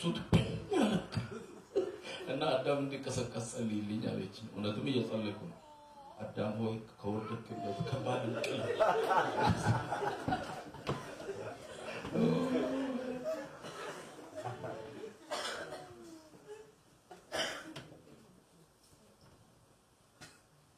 የተዳራችን ችግሮችን እኛው ልንሆን እንደምንችል ጥቂት ደቂቃ ቆሞ ማሰብ ይሻል ሆኖ ነው። በትዳሩ ብቻ አይደለም ሰው ደህና ያልሆነው፣ በቤተሰቡ ደህና ያልሆነው ወንድሙን አቅፎት ና ወክ አድርገን እንመለስ ብሎ ገድሎት ተመለሰ። አቤት ለመቀዝቃዛ ሆኖ እኮ ምክንያቱም ኖሮት አይደለም። ለምን ወደሱ መስዋዕት ተመለከትክ? ለምን የኔን አላየህም ጌታ ሆይ ብሎ መለመን ሲችል አንዳንድ ሰዎች ለመቀዝቃዛ ናቸው አይመስልሽም? እኔ ጴንጤ አላምንም፣ እውነት ለመናገር እውነት አላምንም። ወይ አንቺ በጥንቃቄ ነው የሚሄደው፣ በጥንቃቄ ነው ጴንጤ አላምንም። ደግሞ እመን ብሎ የሚያስገድደኝ የለም። በጥንቃቄ የገዛ ወንድሙን ገድሎት ተመለሰ። የሚገለን ከደጀ ወጣ ነው ራሱ የገዛ ወንድማችን አለ። በጌታ ወንድም እህቴ የሚባለው አበሳን የሚያስቀብስ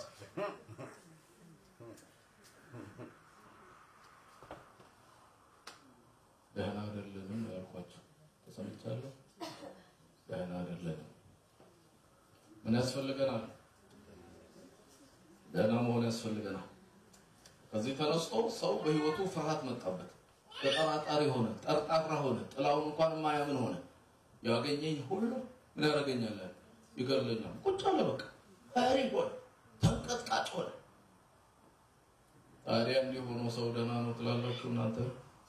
ሰው ምን አይደለም? ደህና አይደለም። ይሄ ብቻ አይደለም፣ ሰው ተስፋ ቢስ ሆነ። በዚህ ዓለም ተስፋን አጥታችሁ ያለ ክርስቶስ ነበራችሁ ያለው። ልብ ብላችሁ ስሙ ወንድሞቼ። ጤና አጡ፣ ገንዘብ አጡ፣ ወዳጅ ባልንጀራ አጡ፣ ግን ተስፋ አጥቱ። ተስፋ ያጣችሁ ቀን ነገሩ አበቃ ማለት ነው። አቤት ሰው በራሱ ለሱሳይድ የሚያደርገው ምን ወዶ ነው እንዴ? የመጨረሻው ምን ሲያጣ ነው? ተስፋ የሚባል ሙጣጭ ነገር ሲያጣ ማለት ነው። ወዳጃችሁ ቢርቃችሁ ምን ይሆናል? አቤት ሚስት ተታብት ምን ይሆናል? ወላድ በድባብ ትሄድ እንጂ ብሎ መቆም ነው በተስፋ ማለት ነው። ይሄ ይሆናል። አቤት እቅሰታ አሳደግናቸው ልጆች በእኛ ላይ ገልበጥ ቢሉ መጀመሪያ ስለተዘጋጀን እኮ ነው የሚጎዳን። የውስጣችን ነውጥ አይደለም ዋናው ጎጂ፣ የውጭው ነውጥ አይደለም ዋናው ጎጂ፣ እዚህ ውስጥ ያለው ነውጥ ነው። አቤቱ ልቤ ምንድነው አለ? ጭሮ ያው ይምጣ አቤት ይምጣ። ይሄ ተስፋ አትጡ። ተስፋ ማለት የምንጠብቀው የምንተማመንበት ነገር ማለት ነው። ይሆናል ብለን ተስፋ ያደረግነው ነገር እዚሁ በእኛ ጋር አምልኮ አይደለም የሰው ገመድ ባንገቱ የሚያስገባ አቤት እዚሁ ከኛ ጋር ነው። ትናንት አይተነው ነገ አይተነው ራሱን ባህር ውስጥ የሚጥለው አትጡ። ተስፋ አትጡ። አሜን። እግዚአብሔር በሌላ ፍጥረት አልተቸገረም። እግዚአብሔር የተቸገረው ሰው በሚባል ፍጥረት እኮ ነው። ሌላው ፍጥረት አስቸግረው እንዴ? እግዚአብሔር ነብር አንበሳ አስቸግረው እንዴ? ያስቸገረው ሰው የሚባል ፍጡር ነው።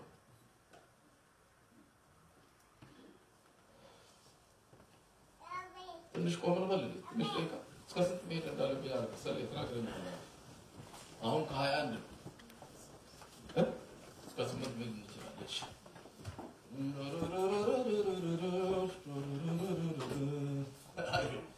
አንድ መዝሙር ደግሞ ጌታ ሰጠኝ። ስንት ዘመን እኮ ኑሮ መራራ ቢሆንስ ጭላጭ ማን በህይወቱ ይስባል ምላጭ? ለገመድ አንገቱን ማንስ ይሰጣል? ሰው ስለ ጥፋት ወዴት ይሮጣል? መከራ ያልፋል፣ ሐዘንም ያልፋል፣ ችግርም ያልፋል፣ ስቃይም ያልፋል። ታዲያ ሰው ራሱን ለምን ያጠፋል? ወዳጅ ርቆ ሲዘጋ በሩን ቢያይስ ጥላቻውን ፊቱን ማጥቆሩን ከእንግዲህስ በቃኝ የሰውስ ነገር ብሎ ችግሩን ለማን ሊናገር? ሰው ማመን ከንቱ ነው፣ እውቀት ከንቱ ነው፣ ሀብትም ከንቱ ነው፣ ለዘላቂ ሕይወት ኢየሱስ ብቻ ነው ይላል። ፓራ ንቀበል እዘምራለሁ፣ ሲመጣ እዘምራለሁ። እዛ ስነግራቸው ነበር እኔ ወጪ ቆጣቢ አገልጋይ ነኝ ብያቸዋለሁ። ሰብካለሁ፣ ደሞዝ እዘምራለሁ፣ ደሞዝ ጸልያለሁ። ምን ይለኛል? ፓራ እንደረጌ ነገር ሃሌሉያ። ተስፋ አትጡ። የወደደ ጀርባውን ቢሰጥ እኔም እሱም አብረን እንዳልቃለን አይባልም። ተስፋ አለ። አሜን። ተስፋ አለ። እንደዚህ ሆኖ አይደል የታለፈው? እዚህ የተደረሰው ዝም ብሎ ነው በቀላሉ ነው። ስንቱ ታልፎ ስንቱ ቸሽሎ ማለት ነው። ጠላት ሲቆፍር ሳይሆን ወዳጅ ጉድጓድ ሲቆፍር አንድ ጸሎት ጸልዩ። እግዚአብሔር ሆይ ከጠላቶች አይደለም ተወዳጆች ያድነኝ አትሉ? አቤት። ለሰው ጠላቶቹ የቤቱ ሰዎች ይሆናሉ። ወዳጆቻችሁ ማለት ተጠራጠሩ ብዬ አለመተማመን ልዘራ አልመጣሁም። ግን ለማንኛውም አቤት ከወዳጆች ያድነኝ እነሆ እንደ በጎች በተኩላዎች መካከል እልካቸዋለሁ የሚለው ጥቅስ የገባኝ በዚህ ዓመት አይኔን ከፈት ሲያደርገው መድኃኒዓለም እንደ በግ የተሻሸሁት ሁሉ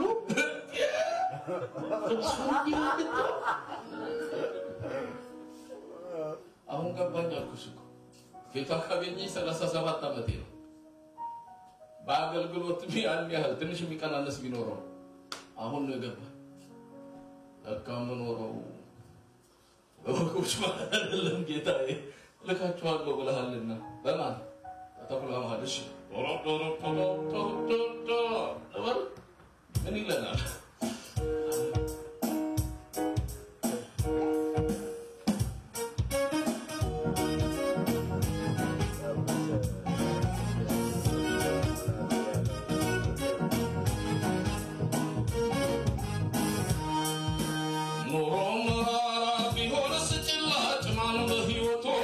ይሰማል መላጭ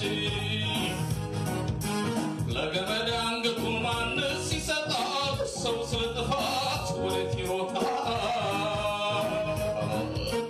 መከራ ያልፋል፣ ሐዘንም ያልፋል፣ ችግርም ያልፋል፣ ስቃይም ያልፋል።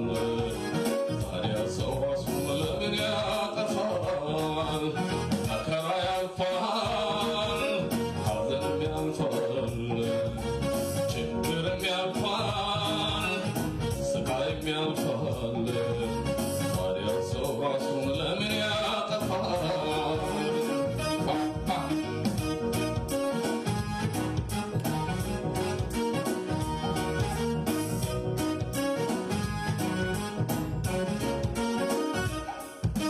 ወዳጅ ርቆ ሲዘጋ በሩን ቢያይስ ጥላቻው ፊቱን ማጥቆም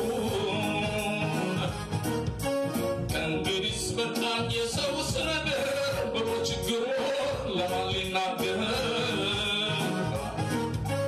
ሰው ማመን ከንቱ ነው፣ እውቀት ከንቱ ነው፣ ሀብትም ከንቱ ነው፣ ጠና ከንቱ ነው። ለዘላቂ ሕይወት ኢየሱስ ብቻ ነው።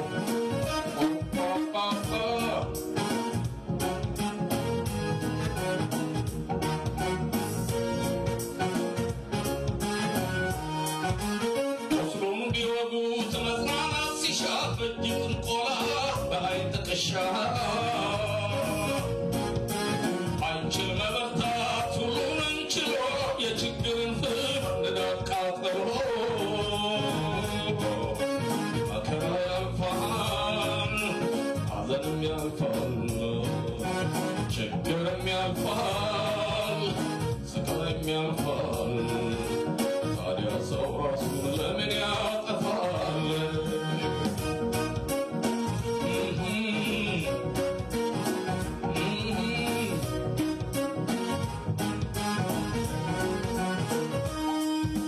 ኑሮ መራራ ቢሆንስ ጭላጭ ማን በሕይወቱ ይስባል ምላጭ? ለገመድ ስለጥፋት ወዴት ይሮጣል? መከራ ያልፋል፣ ሐዘንም ያልፋል፣ ችግርም ያልፋል፣ ስቃይም ያልፋል። ታዲያ ሰው ራሱን ለምን ያጠፋል? ወዳጅ ርቆ ሲዘጋ በሩን ቢያይስጥላቸው ፊቱን ማጥቆሩ ከእንግዲህ በቃኝ የሰውስ ነገር ብሎ ችግሩን ለማን ሊናገር? ሰው ማመን ከንቱ ነው፣ እውቀት ከንቱ ነው፣ ሀብትም ከንቱ ነው፣ ዝና ከንቱ ነው። ለዘላቂ ሕይወት ኢየሱስ ብቻ ነው። ኑሮ መራራ ቢሆንስ ጭላጭ ማን በሕይወቱ ይስባል ምላጭ? ለገመድ አንገቱን ማንስ ይሰጣል? ሰው ስለ ጥፋት ወዴት ይሮጣል? መከራ ያልፋል፣ ሐዘንም ያልፋል፣ ችግርም ያልፋል፣ ስቃይም ያልፋል። ታዲያ ሰው ራሱን ለምን ያጠፋል? ሃሌሉያ!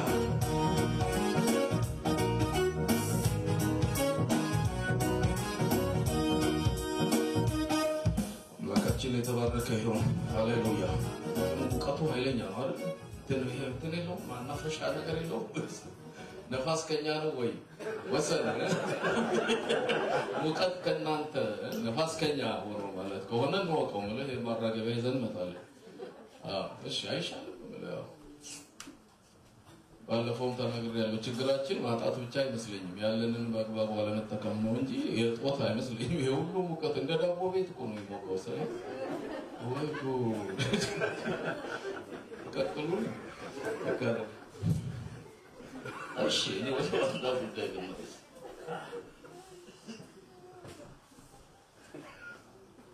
እሺ አሁን ከዘከዛል ታዲስ ስለሚመስል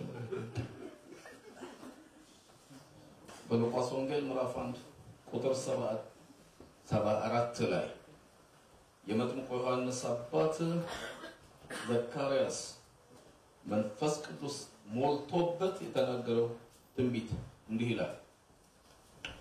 ሉቃስ ምዕራፍ 1 ቁጥር 71 እና 74 እናነበዋለን። ሃሌሉያ!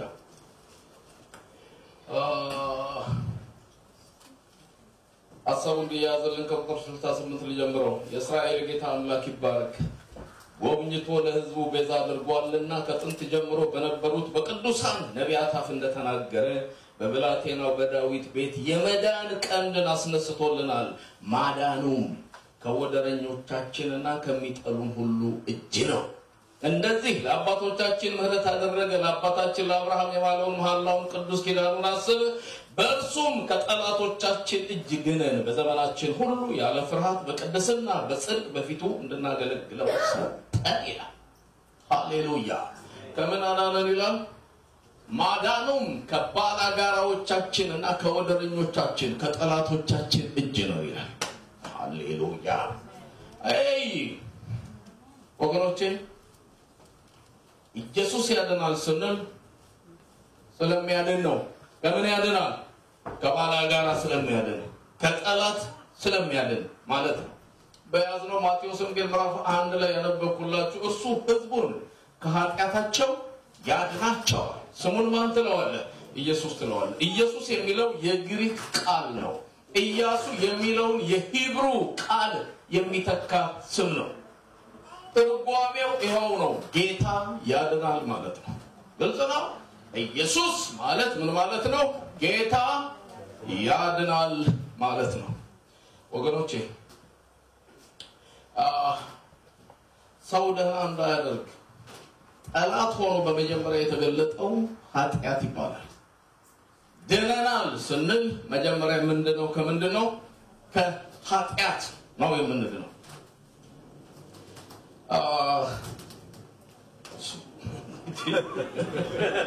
ይሄ መፍራት ነው እንጂ እንዴት ከላይ ተደጃ አልሽ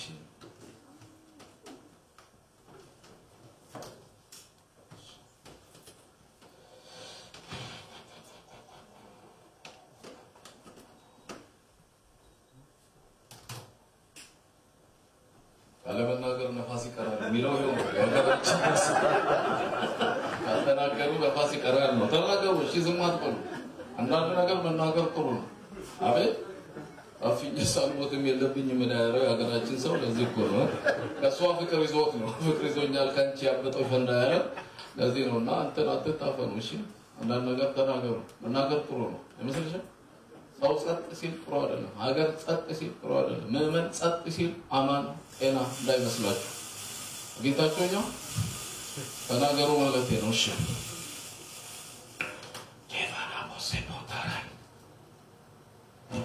የመጀመሪያው ጠላት ሰውና ደህና እንዳይሆን ያደረገው ማን ነው አልኩኝ ኃጢአት ይባላል መጽሐፍ ቅዱስ የኃጢአትን መገኛ ኦሪጂኑን እንዴት ወደ ፍጥረት ዓለም እንደገባ ከማብራራት አይደለም የሚጀምረው መጽሐፍ ቅዱስ የሚጀምረው በሰው ህይወት ካለው ግንኙነት ብቻ ነው የጀመረው ተሰምቻለሁ መንጮ ይሄ ምናምን ብሎ ወደዛ ዝርዝር ጉዳይ አልገባም በሰው ህይወት ካለው መገኛ ነው የኃጢአት ትርጉም ኃጢአትን ለመግለጽ አዲስ ኪዳን ብዙ የግሪክ ቃላት ተጠቅመዋል ሃማርቲያ ዲኪያ አኒሚያ ፒስቲያ የሚባሉ ሌሎችም ቃላቶች አሉ ኃጢአት ማለት የተሳሳተ ስራ ማለት ነው ክፋት ማለት ነው ኢፍትሃዊነት ማለት ነው የፍቅር ጉድለት ማለት ነው ህገ ወጥነት አመፀኝነት አለመገዛት መተላለፍ አለማመን አለመተማመን ማለት ነው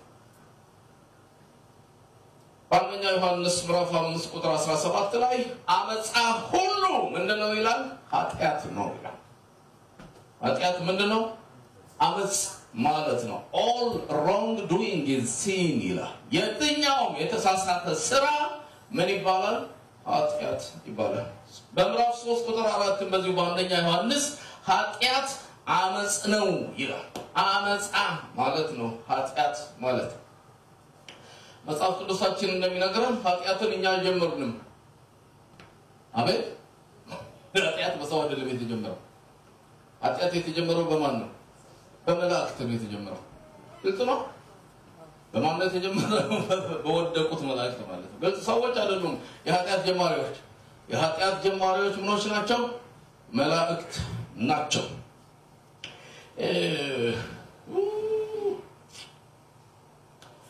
ከሰው ውድቀት በፊት ኃጢአት ወደ ዓለም ከመግባቱ በፊት በዓለም ነበር ይላል በዩኒቨርስ ማለት ነው እኛ ወርልድ የምንለው ይሄ እኮ ነው ሰማይና ምድር ውሃው ሌላ ነገር በውስጡ ያሉትን ፍጥረታት ነው ግን ከዚህ ፍጥረት ውጪ ደግሞ ዩኒቨርስ የሚባል ሌላ አካል አለ ሁሉንም ምን የሚያደርግ የሚያጠቃልልና የሚይዝ ምድርና ሰማይ በውስጣቸው ያሉትን ፕላኔቶች ከዋክብቶችን ሁሉ የሚያጠቃልል ስለዚህ መጽሐፍ ቅዱስ እንዴት በቀጥታ ወደ ዓለም እንደገባ ከማብራራትና ከመፍታት አለመጀመሩን ቀደም ያነሳው ከዚህ ተነስቼ ነው እነዚህ መላእክት ምድር ከመመስረቷ ከመፈጠሯ በፊት ነበሩ ይላል እግዚአብሔር ቃል ሰምታችሁኛል ምድር ከመመስረቷ ከመፈጠሯ በፊት ነበሩ ይሄንን በመጽሐፈ ኢዮብ ምዕራፍ 38 ቁጥር 7 ማየት ትችላላችሁ የምድርን መሰረት ሲመሰርት የአጥቢያ ኮከቦች በአንድነት ዘምረዋል መላእክቱ በደስታ ጮኸዋል ይላል ስለዚህ ከሰው መፈጠር በፊት ከምድር መፈጠር በፊት የተፈጠሩት መጀመሪያ ምኖች ናቸው መላእክቶች ናቸው ይላል በሁለተኛ ጴጥሮስ ምዕራፍ 2 ቁጥር 4 ላይ ጴጥሮስ ምን ይላል እግዚአብሔር ኃጢአትን ላደረጉ መላእክት ሳይራራላቸው ለዘላለም ቅጣት እንዲጠበቁ አድርጓቸዋል ይላል መላእክት ምን አድርገዋል ነው የሚለው ኃጢአት ሰርተዋል የተጻፈው ላይ ያነበብኩት አቤት የመላእክትን አምልኮ የሚወድ ሰው ትንሽ ሰጣጥ ሊያደርገው ይችላል መላእክት እንዴት ኃጢአት ይሰራሉ ብሎ ወደ በስማም ሊል ይችላል የተጻፈው ላይ ያነበብኩት ቤታችሁ ገብታችሁ ቼክ አድርጉ አቤት በኢዮብ ምዕራፍ 4 ቁጥር 18 ላይ እግዚአብሔር በመላእክቱ እንኳን ስንፍና ያገኝባቸዋል ይላል ብስብስ የሆነ ኃጢአትን እንደ ውሃ የሚጠጣ የሰው ልጅማ ምንኛ ያንሳል ይላል እግዚአብሔር ስላገኘ ነው ምን ስንፍና በማን በመላእክት ቤታችሁ ዩቲዩብ ያለው ሄደን ኢዮብ ምዕራፍ 15 ቁጥር 19 ስህተት ስለተገኘባቸው ስለወደቁ መላእክት አንደኛ ዮሐንስ ምዕራፍ 2 ላይ ምዕራፍ 3 ቁጥር 8 ላይ ሲናገር ዲያብሎስ ከመጀመሪያ ምን ያደርጋል ይላል ኃጢአትን ያደርጋል from the beginning ይላል ሲጀመር ጀምሮ ኃጢአት የተጀመረው በማን ነው በወደቁት መላእክት ነው ከኔ ጋር ናችሁ ሆይ አቤት ናችሁ ሆይ በዮሐንስ ወንጌል ምዕራፍ 8 ቁጥር 4 ከመጀመሪያው ምን ነበር ይላል ነፍሰ ገዳይ ነበር he was a murderer from the beginning ይላል ሲጀመር ከጅማሬው ጀምሮ ምን ነበር ይላል ነፍሰ ገዳይ ነበር ይላል ይሁዳ ቁጥር 6 ላይ የተሰጣቸውን ኃላፊነትና ስልጣን ያልጠበቁ መኖሪያቸውን ግን የተዉ መላእክት ይላል እጽራ በዚህ ምድር ላይ ሁለት የመላእክት ዘሮች አሉ አንደኛው ወገን ቅዱሳን መላእክት የሚባሉ ናቸው ሌሎቹ እርኩሳን መላእክት የሚባሉት ናቸው ግልጽ ነው የወደቁ ማለት ነው የሳቱ እግዚአብሔርን አንሰማም ብለው ያለው ማለት ነው የመጽሐፍ ቅዱስ ተማሪዎች ሲናገሩ ሲሶ መላእክት ሰይጣናት እንደሆኑ ይናገራሉ ምክንያቱም ከመላእክት ሲሶ ወደ ምድር ሆኗል ተጥሏል ብሎ ስለሚናገር በዮሐንስ ራእይ ላይ ከዚህ ተነስቶ ስለዚህ የመጀመሪያው የሰው ልጆች ጠላት ገና እንዳልሆነ ያደረገን ኃጢአት ነው ኃጢአትን ግን በማድረግ እኛ አይደለም የመጀመሪያ ኃጢአትን በማድረግ የመጀመሪያው ማን ነው የወደቁት መላእክቶች ወይም ዲያብሎስ ነው ስለዚህ እነኚህ በወደቁት መላእክት ውስጥ የነበረ ኃጢአት ወደ ሰው ተላልፏል ሰው ኃጢአትን እንዲያደርግ መንስኤው ማን ነው ዲያብሎስ ነው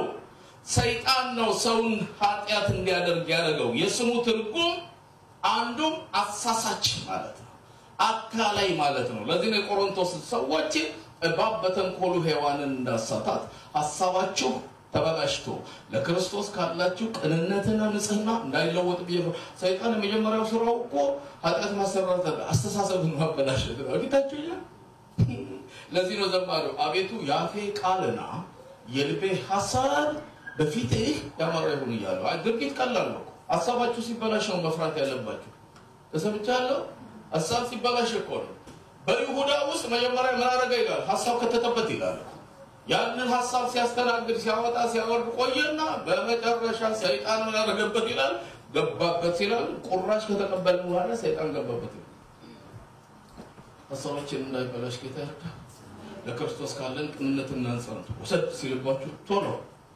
አቤቱ ያፌ ቃል የልቤ ሐሳብ በፊትህ ምን ይሁን አስተሳሰብን ተናግልኝ አይጀምተናል ኃጢአት ይፈራል እናንተ ቤተ መቅደስ ይፈራል መሰላችሁ እንዴ አቤት ጸሎት ቤት ይፈራል ኃጢአት አሁን እዚህ ቁጭ ብለን የምናስበው መዳን ብቻ ነው የሚያውቀው ቀደምና ልባችን የሚገለጣው ስንት ማይረባ ከንቱ ነገር እኮ አለ ኢየሱስ ክርስቶስን እኮ ወስዶት በመቅደስ ጫምራ ቆሞ ይላል ማን ሰይጣን ማለት ነው የሚፈራ እንዳይመስላችሁ ማለት ነው እዚህ ጸሎት ቤት ነው ተሰብስበው ብሎ ፍርሃት የሚይዘው እንዳይመስላችሁ ኃጢአትም እንደዚሁ ነው ይመጣል እዚህ ማለት ነው አይደለም አልፈራም እኮ ዋይት ሃውስ ሲገባ ፈራ እንዴ ቢል ክሊንተን ሲቆራጠጥ አላያችሁ ምን በሞኒካ ሉዊንስኪ ኃጢአት ይፈራል እንዴ ማንንም አይፈራም ግልጽ ነው አስተሳሰብ ብቻ እንዳይበላሽ ቶሎ ብሎ ምን ማለት ነው መጋረድ እሺ ወይ ደክሟቸዋል እናንተ እኔ ራሴ ውጭ አንተን እስቲ ያረንዶ ወሰን ልትቀዳልኝ ሳው ይሄን ሰጠሁት ለማለት ነው ከድና ያስቀመጥከው ምን ሰጠኸኝ ያለ ተቻለው ግን ይሄን ይርስ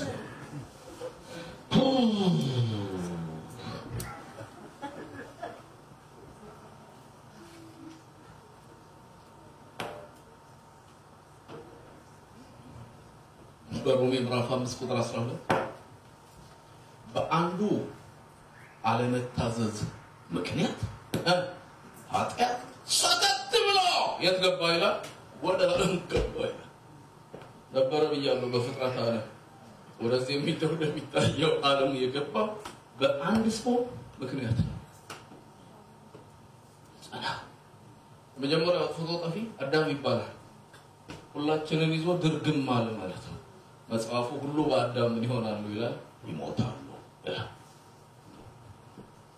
ሁሉ በአዳም ብን ያለ ነው ህይወት የሚያገኘው በማን ነው በሁለተኛው አዳም ነው የመጀመሪያው አዳም መሬታዊ ነው ሁለተኛው አዳም ግን ህይወት ሰጪ መንፈስ ስለሆነ ማለት ነው እልተና የኔ አባት ጸጋዬ እሸቴ ይባላል ወይ ጸጋዬ እሸቴ አሁን የለም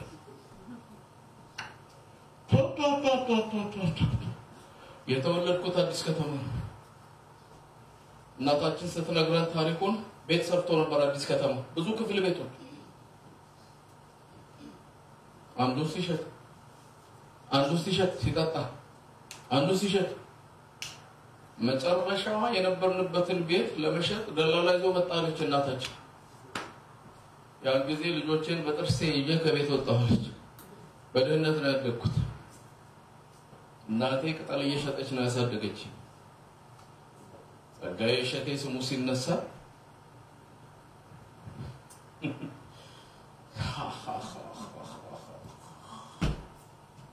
አዳም ልክ እንደዚህ ሆኖ ሁላችንን ይዞን አባቴ ወረስኩት ነገር ቢኖር ድህነት ይባላል አቤት ይሄን እኮ አነስተኛና ተቃጥቶን እንትን ልማታዊ ባለሀብት ሆነልህ ነበር ታዲያ እኮ ሁለት ሶስት ክፍል ቤት ኖሮት ቀርቶ በመድር ተነስቶ አይደለ ሰው ሀብታም የሚሆንበት ሀገር ውስጥ ያለ ነው ተመረጥ ተነስቶ አልኩ ልማታዊ ባለሀብት ነው ይባላል የዘረበ ማለት ነው ሰውየው ብዙ ገንዘብ ዘረፈ ብዙ ገንዘብ ወስዷል አሉ እንዴ በኋላ ቢያውት አይታሰርም ጠየቀው ሰውዬ ከሌ እንዴት ነው ይሄን ሁሉ ተዘርፎ ለምን ነው ያላሰሩት አለው አይ ያላሰሩትም ለምን ልማታዊ ሌባ ነው ብለው አላሰሩትም እንዴት ነው ልማታዊ ሌባ የሆነው አለው አይ ከሰረቀው ላይ ቦንድ ገዛ ማለት ለአባይ ንግድ የሚባል ቦንድ ስለገዛ ከሰረቀው ገዛ ወንድልሽ ነበር አልኩሽ ልማታዊ ባለሀብት anyway ከዚህ ተነስቶ በአንዱ አለመታዘዝ ምክንያት ሁላችን ምን ሆነን ይላል መጽሐፍ ቅዱስ ኃጢአተኞች ሆነን ይላል ሁላችን ምን ሆነን ይላል ሟች ሆነን ይላል ምክንያቱስ የኃጢአት ደሞዝ ሞት ስለሆነ በአንዱ በደል ብዙዎች ኃጢአተኞች በአንዱ በደል ብዙዎች ሟች ሆነዋል ይላል ሮሜ 5:15 እና 18 ፍትሃዊ ነው ወይ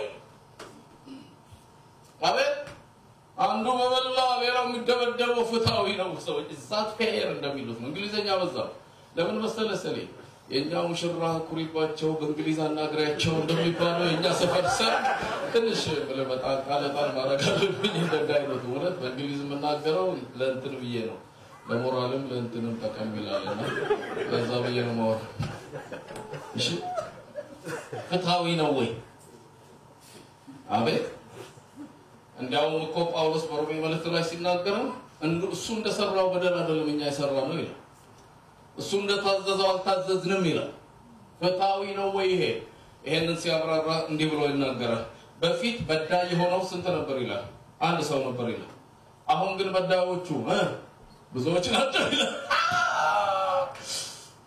የምንቀርበው ለጽድቅ አይደለም የምንቀርበው ለምንድን ነው ለኩነኔ ነው ዘማቹ ለጽድቅ አይደለም እንቀርበው ነው ለመኮነን ነው አዳም የሰው ልጆች ሁሉ ተወካይ ነበር ስለዚህ ሁላችን በማን ነበር የሰው ልጆች ከማን ፈጥሮታል ይላል ከአንድ ሰው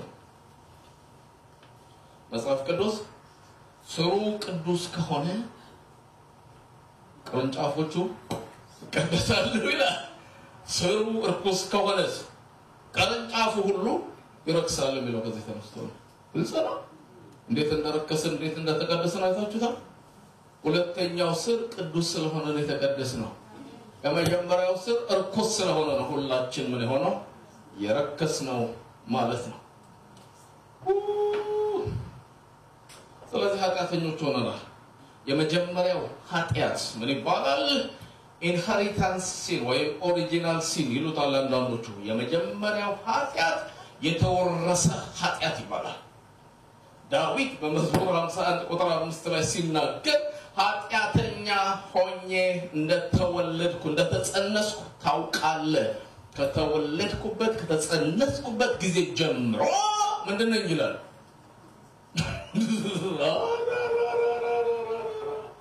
ኃጢአተኛ ሰዎች ሌባ የሚሰርቀው ሌባ ስለሆነ ነው ስለሰረቀ ነው ሌባ የሚሆነው ይላሉ የትኛው ነው አሁን በዚህ መረጃ ስትመለከቱ ሌባ የሚሰርቀው ሌባ ስለሆነ ነው ኃጢአት የማደርገው ምን ስለሆንኩ ይላል ኃጢአተኛ ስለሆንኩ መቼ ሲጀምር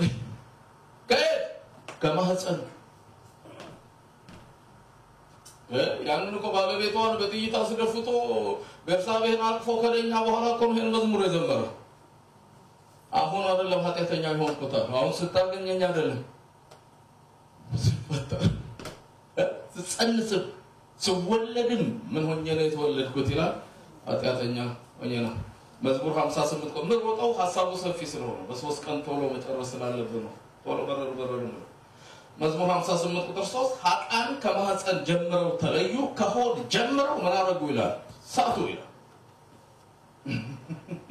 ለሰራ ቀድሻለሁ ያለው እኮ ከዚህ ተነስቶ ነው አይመስልሽም ኤርሚያስን በሆድ ከማህፀን ጀምሮ ቀደስኩ ለዚህ ስራ ለየሆዱ የረከሰ ስለነበረ ማለት ነው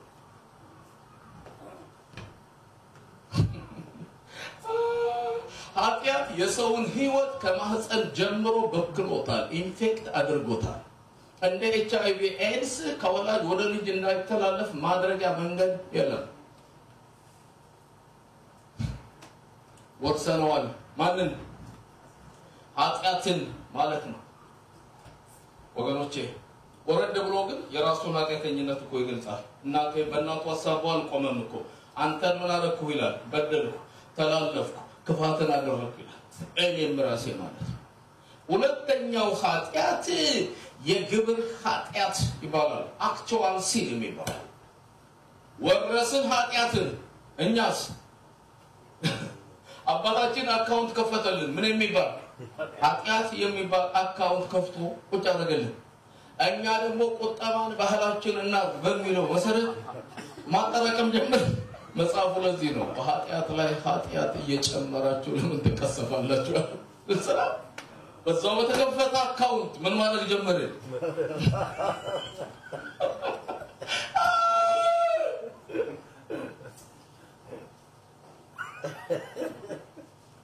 ኃጢአተኛ ሆኖ ከዚህ ተነስቶ ነው ያልኳችሁ ነው አግኝታችሁኛ የመጨረሻ ሐሳቦችን ልናገር ለዚህ ምሽት ኃጢአት አታላይ ነው ይላል መጽሐፍ ቅዱስ ዕብራውያን ምዕራፍ 3 ቁጥር 13 ከእናንተ ማንም በኃጢአት መታለል ለከኛ እንዳይሆን ኃጢአት ምን ያደርጋል ያታልላል ይሸውዳል ማለት ገብቶሻል ከዚህ ምትበሉ ምንም አትሆኑ አይናችሁ ከፈታል ተርማችሁት ባንድ ሙግት ወደ ጌታ ቀረብኩና ጌታ ሆይ አረ ይሄ ነገር አልኩት ደሎ አለኝ አቤት አድርገውና ተሞታለህ አለ ትችላለህ ምን መሆን ማድረግ ትችላለህ ግን አድርገህ ትሞታለህ ከዚህ በበላህ ቀን ሁሉን ማድረግ ይችላል ግን ምን እንሆናለን እንሞታለን ግልጽ ነው ወይ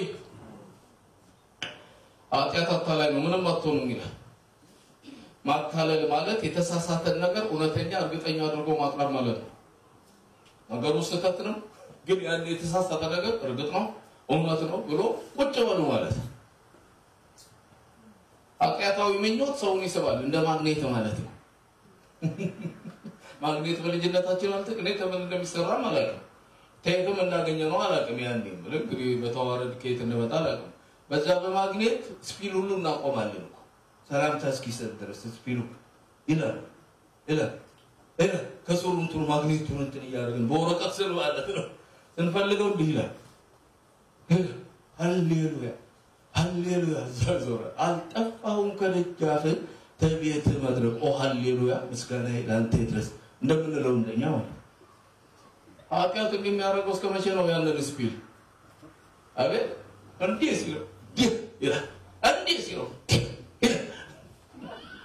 ይሄንን ሁሉ የሚያጫውተው እስከ መቼ ነው የሚፈልገው የስበት ኃይል እስኪደርስለት ድረስ ብቻ አይነካውም እኮ እሱ ነው ይሄው ተነስቶ ልጥፋ አይደለም ይላል ለዚህ ቆን ምን ልገጠፈው ኃጢአት ደግቶን መሰለሽ አስገድዶ ልጆ ና አድርግ ብሏል አለ አንተ ሲያጫውተን አላህ ሃሌሉያ ጌታ ስም ብሩክ ይሁን ደሞ ወሰድ ያልከን አሜን ሃሌሉያ አያ ሃሌሉያ ተጋስ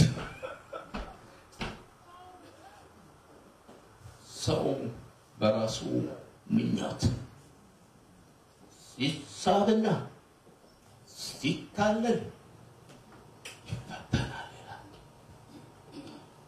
አገኛችሁ አዎ አይ እንደው እንደ መፍትሄም እኮ ያየ ነው ኃጢአታዊ ምኞት እንደ ማግኔት ነው ምኞት ጸንሳ ይላል የቷ ምኞት ኃጢአታዊ ምኞት ምኞት ጸንሳ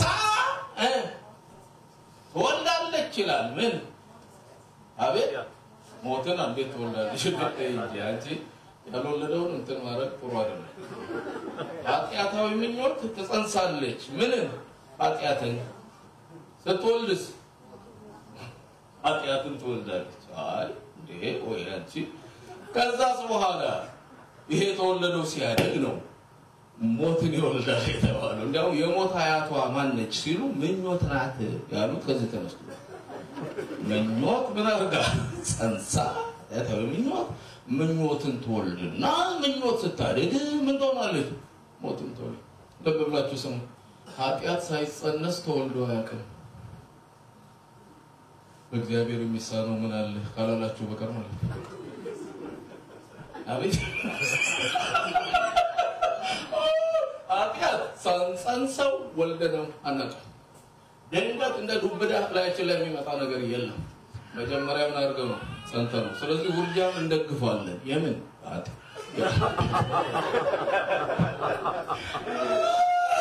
ወይ ጉድ እንደዚህ ማለት ነው እንደግፋለን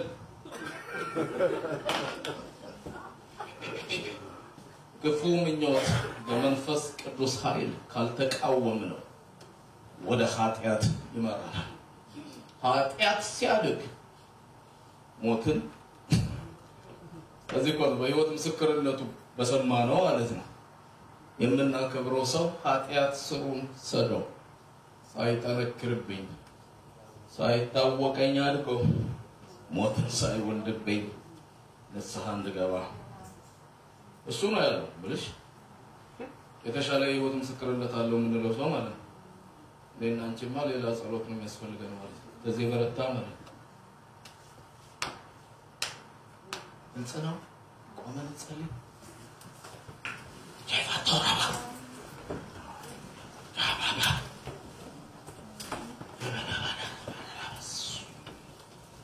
ምን ተቆጥቷል እምነት ማለት ወደቁበት የባህር የጠላቶች ነፃ መውጣት ማረፍ ከመቀረዘዝ መትረፍ ነው ይላል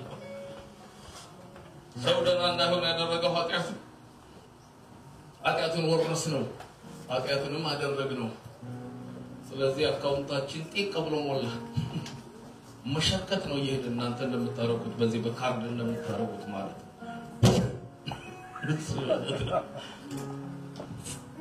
ጀባ ቦራ በከላባ ዲቦራ ባዲላ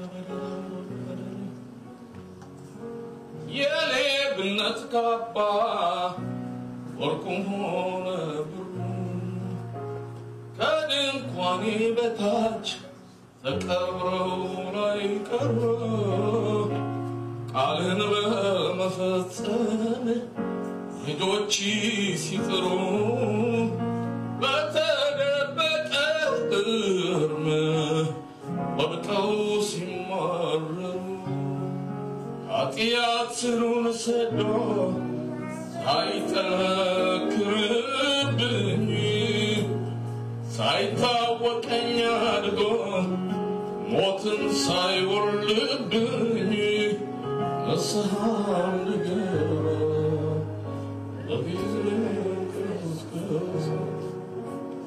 እናንተ ስለምታውቁት ማለት ነው እኔም ስለማውቀው ማለት ነው ሚስቶቻችን የማያውቁት ሚስቴን የማታውቀው ብዙ ምኞት ብዙ ክፋት ብዙ ለመምድ ባሎቻችን የማያውቁትን ብዙ ክፋት ብዙ ለመምድ ያላገባንም ሌሎች የማያውቁት ብዙ ለመምድ ክፋት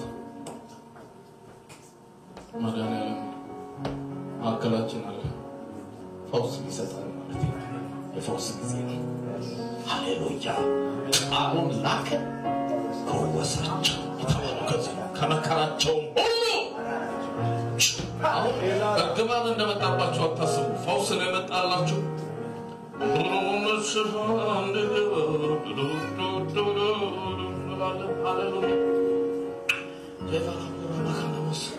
እንጸልያለን። መድኃኒዓለም መልካም ስለሆነ እየዘመርን እንጸልያለን። ምናልባት ለጥቂት ሰዎች ጸልይ ይሆናል። ሃሌሉያ በጊዜ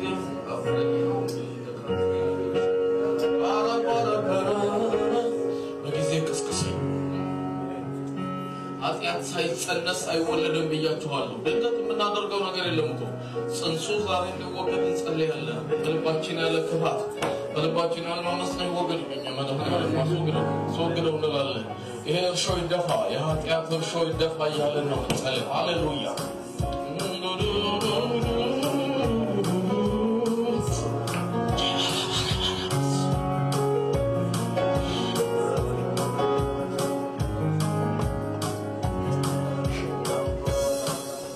ኃጢአቱን ሰዶ ሳይጠነክርብኝ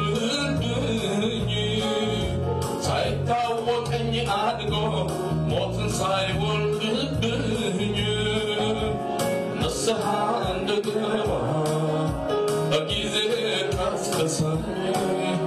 ኃጢአቱን ሰዶ ሳይጠነክርብኝ